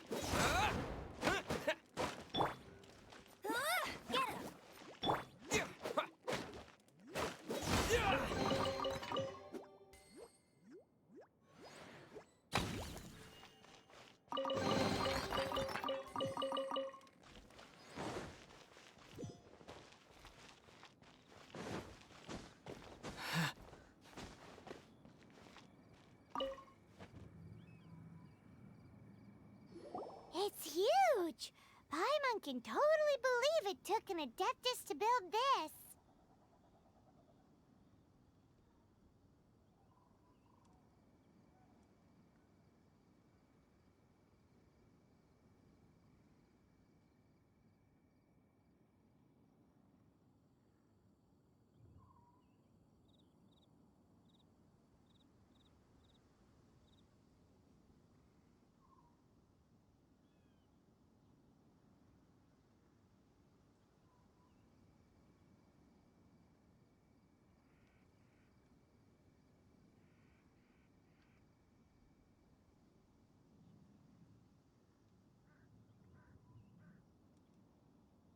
But how do you operate this thing? Just think how much strength you would need. It is currently inoperable in any case. This device is broken. Aw, what? It broke? After millennia of wear and tear, even Adepti contraptions are difficult to maintain. So what are we gonna do? Quick, Mr. Zhongli, use your unlimited high society knowledge powers! You almost make it sound like I'm some sort of bourgeois parasite whose only utility lies in providing quaint pieces of trivia on demand. That said, let me think for a moment. Ah, yes. Spare parts were made for the Guizhong Ballista when it was first built, in case it was damaged in battle. As I recall, there is a military supply post from that period somewhere inside the pass. If we can retrieve the spare parts from where they are stored, we may be able to repair the Guizhong Ballista. One just needs to understand the basic working principles of the device. So, what you're saying is that you actually understand the working principles? I have a smattering of knowledge on the topic. With the parts in hand, I could at least tinker with it.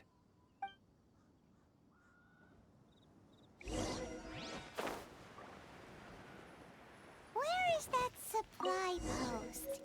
Here, posty, posty, posty.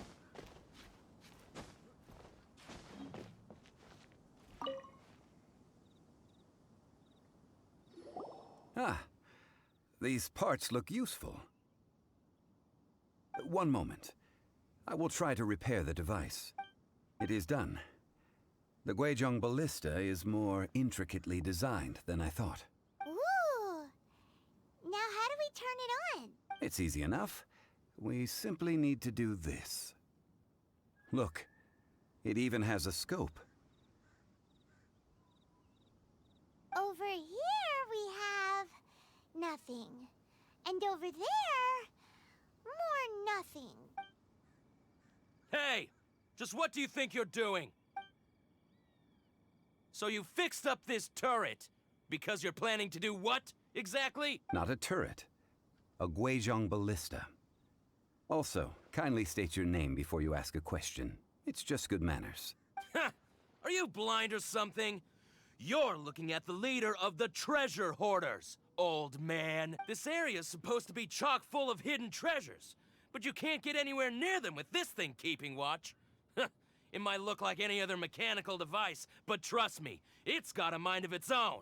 Last time we approached the mountain, it nearly skewered one of our guys. A few of us risked our lives to disarm it, which amazingly we managed. And then we turn our backs for 2 seconds, and you've already gone and repaired it! The next thing you'll be repairing is your faces! And that's if you get out of this alive! Tut tut. Vandalizing the legacy of an Adeptus for selfish gain. Disgraceful behavior. It is not we who need reprimanding, but you.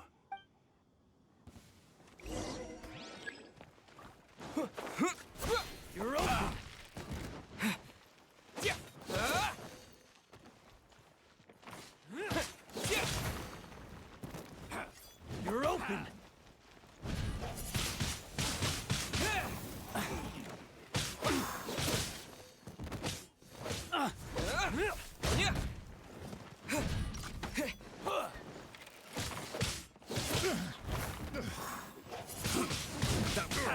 blade!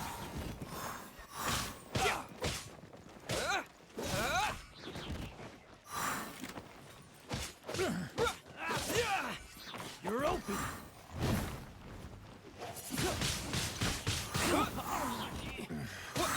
Hunter. With the wind! The I'll hunted. protect us. Oh no! Done. Hi. Hi.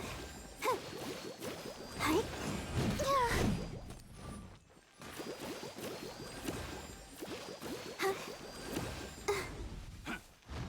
Oh, oh, hi.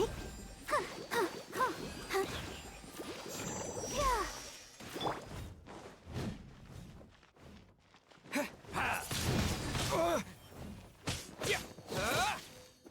I messed up. Another test subject. Fry! That's you! Fry! Wind blade! Fry!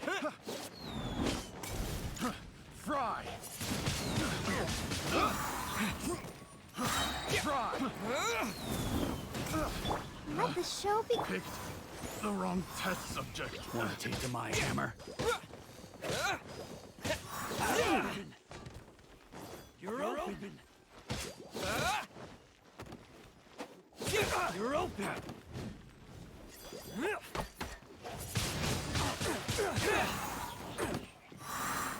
You're open! You're open! Wind blade! With the wind!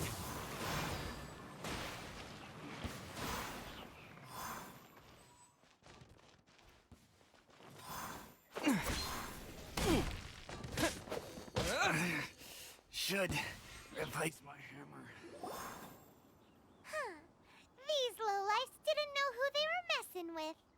Troubling ourselves over this rabble is not worth the time. We should focus on our contract with Chi-Chi. Oh, yeah, that! So we've got the Guizhong Ballista working, but where's our Coca Goat? A search using the Guizhong Ballista revealed no significant life forms nearby, save for the usual wildlife. What's more, a contraption built using Adeptus technology should have no trouble detecting an Adeptabeast, as Chi-Chi put it. Which means... Paimon wouldn't go that far. We did something positive, right? We won't solve anything while standing here and racking our brains. Let's return to Boo Boo Pharmacy. Explain that we could not find a Coco Goat, and review our next step. Good idea. We did our best, and that's what counts.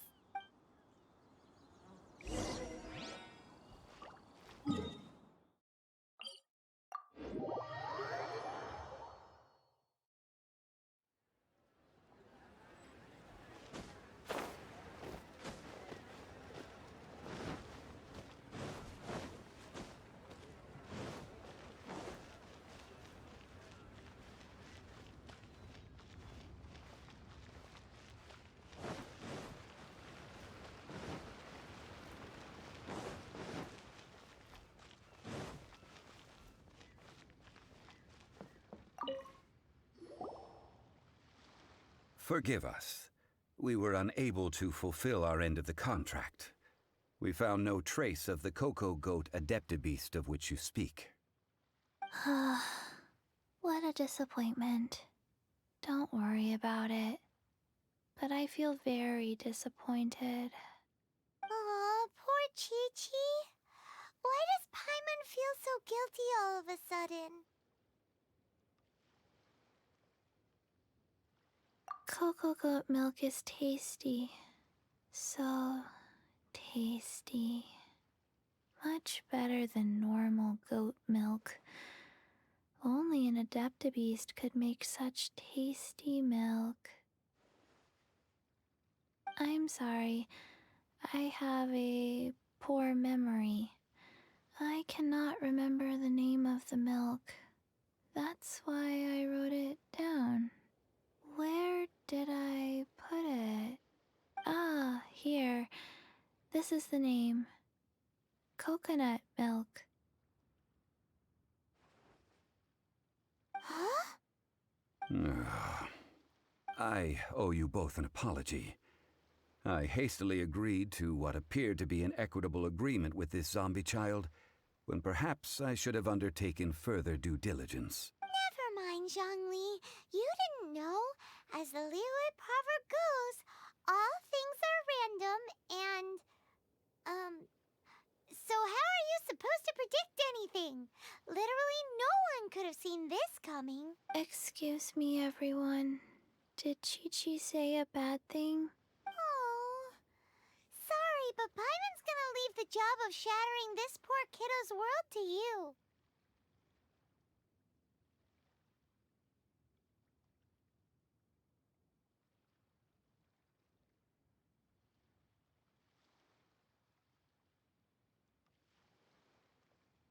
No. Impossible. Seems Chi-Chi took this pretty hard.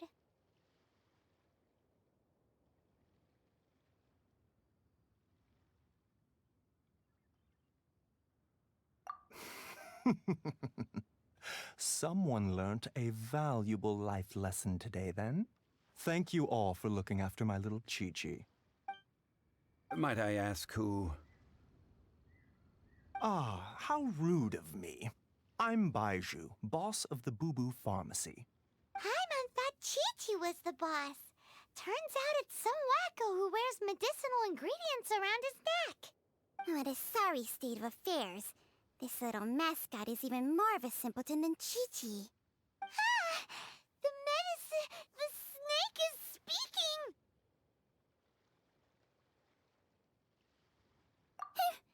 I prefer to stay silent, but faced with strangers, I must speak, lest you mistake me for an escapee from the medicine cabinet, for I am a living, breathing serpent!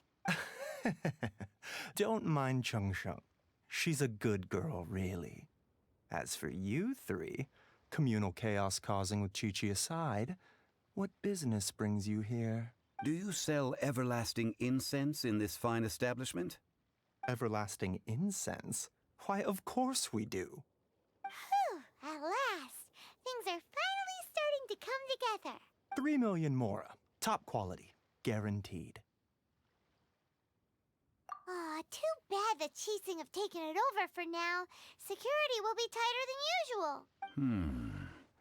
3 million. An innocuous number in and of itself, though practically speaking, it could be a hard sum to come by. It's a crazy number. We'd never be able to make that much mora. And as for Mr. Zhongli, he's around 3 million short. This is correct. What are we gonna do? Is this the part where we go crawling back to child?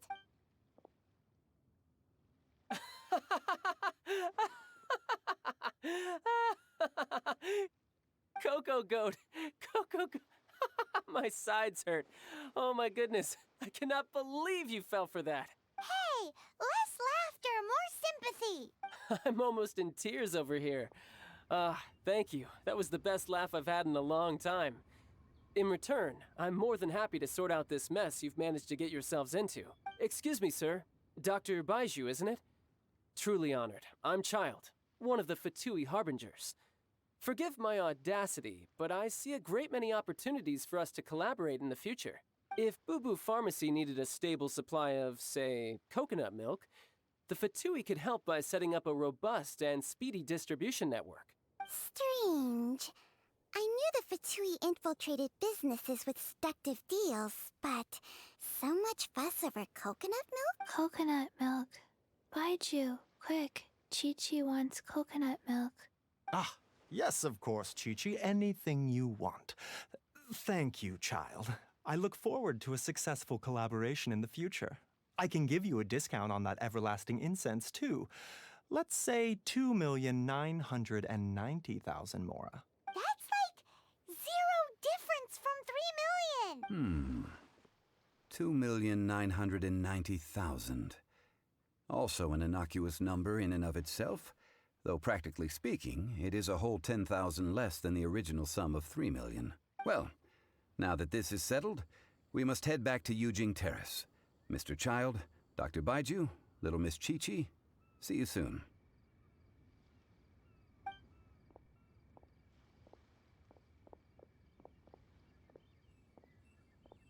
Ah, that lot is an absolute riot. Honestly, I can't remember the last time I laughed so hard. So, you've been eavesdropping, I hope? What have I missed? Yes, Master Child. They spoke of the Qixing taking the Golden House. Well, well, well. Ningguang and her Qixing cronies. What else would they be hiding in the Golden House? If not the Exuvia. I apologize, but I warned you, didn't I? As the old Liyue saying goes, the walls have ears.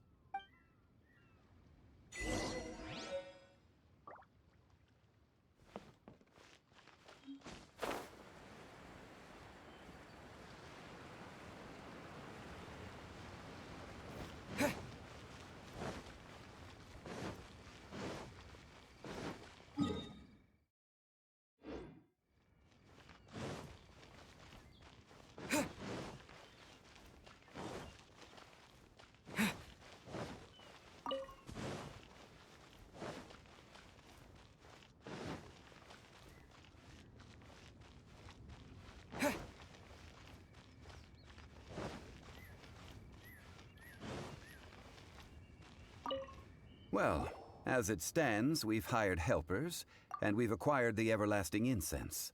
The completion of our preparations is not far off. Whew, finally! Well, traveler, have you gained anything from our adventure so far? Odd.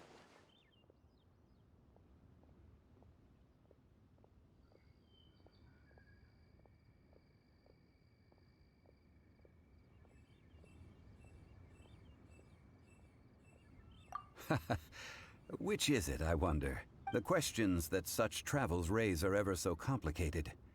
Well, I'll leave you to ruminate over it yourself. As to remuneration for your help, I've decided to treat you to a meal. Oh, yes, don't worry. I will remember to bring the Mora this time. Tonight, I shall take you both to an old hole-in-the-wall, praised throughout Liyue. Hole in the wall? As in a cool restaurant? Indeed. Let us meet near the harbor, at third round knockout.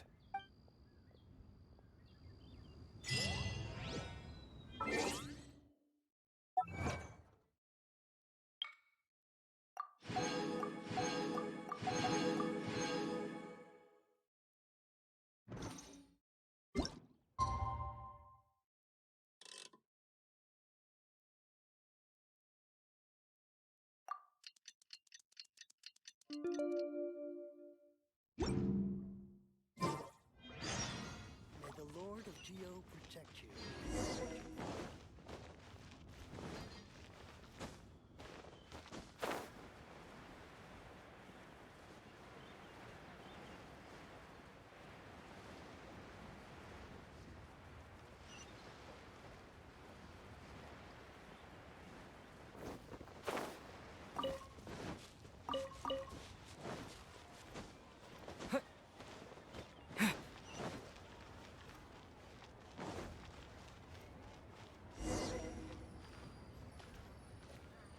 Listen, let me tell you how it is.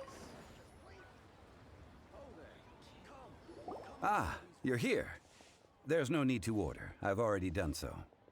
Third round knockout is not for lightweights, like those taverns in Mondstadt. Here, the owner does not take such unorthodox orders as fruit juice.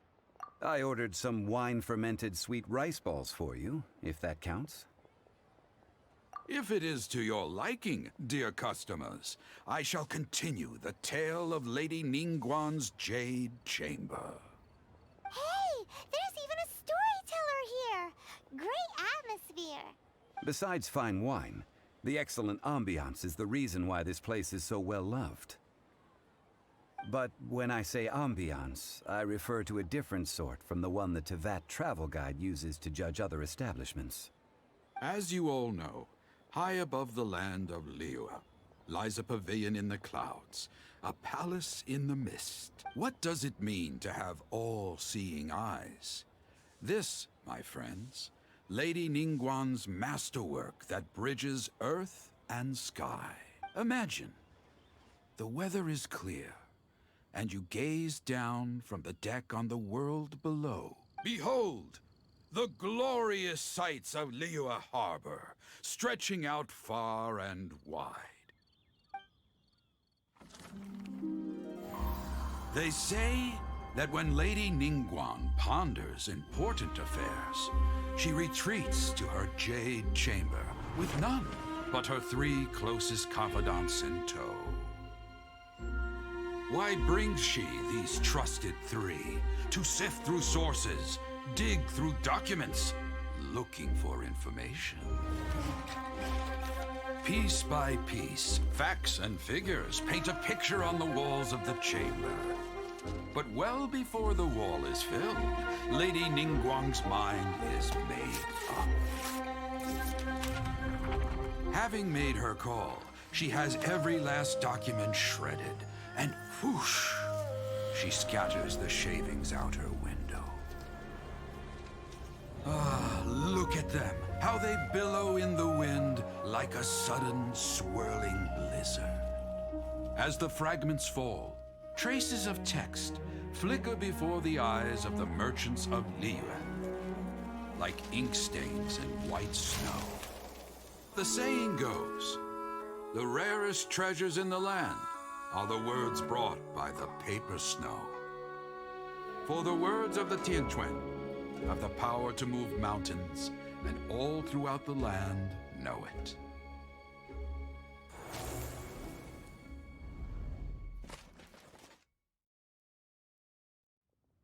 These are but scraps of paper, and yet they guide Lady Ningguang's hand. Such is their value. Merely grasping 1 or 2 of them will surely gift you a fragment of her wisdom, enough to stay a step or 2 ahead of your peers. Tianquan Ningguang. Feels like we're hearing this name a lot. Liyue locals talk about her. The Fatui hate her. She's most likely the one who hid the Exuvia, and we saw her at the Rite of Dissension. Huh. Paimon wonders what sort of person she is. At last I have found you. You who returned from Jueyun Karst. Who's there? Wait, I am not with the Millelith, nor am I here to claim your bounty. However, I am an emissary of the Liyue Qixing. My name is Ganyu, secretary at the Yuehai Pavilion, and I have come specifically to meet you. Well, in concrete terms, I am the corporate secretary for the Qixing. At the moment, I am serving as Lady Ningguang's special emissary. Ningguang sent you? We were literally just talking about her. My apologies, you who have returned from Jueyun Karst. I am duty-bound and cannot extend my courtesy to you in full. But I have with me a letter from Lady Ningguang. She extends a formal invitation to you in her capacity as Tianquan. She invites you to her palace in the sky. An official invitation? Lady Ningguang said this. Invite him to come here. I wish to meet him. At the Jade Chamber, together we shall snip every one of these entwining dark threads. Our success. And with that, the emissary who called herself Ganyu just disappeared. But we've received an invitation from the Liyue Qixing. Paimon still can't believe it. We'll be meeting people that have way more money than Paimon could ever count. We should be on our best manners.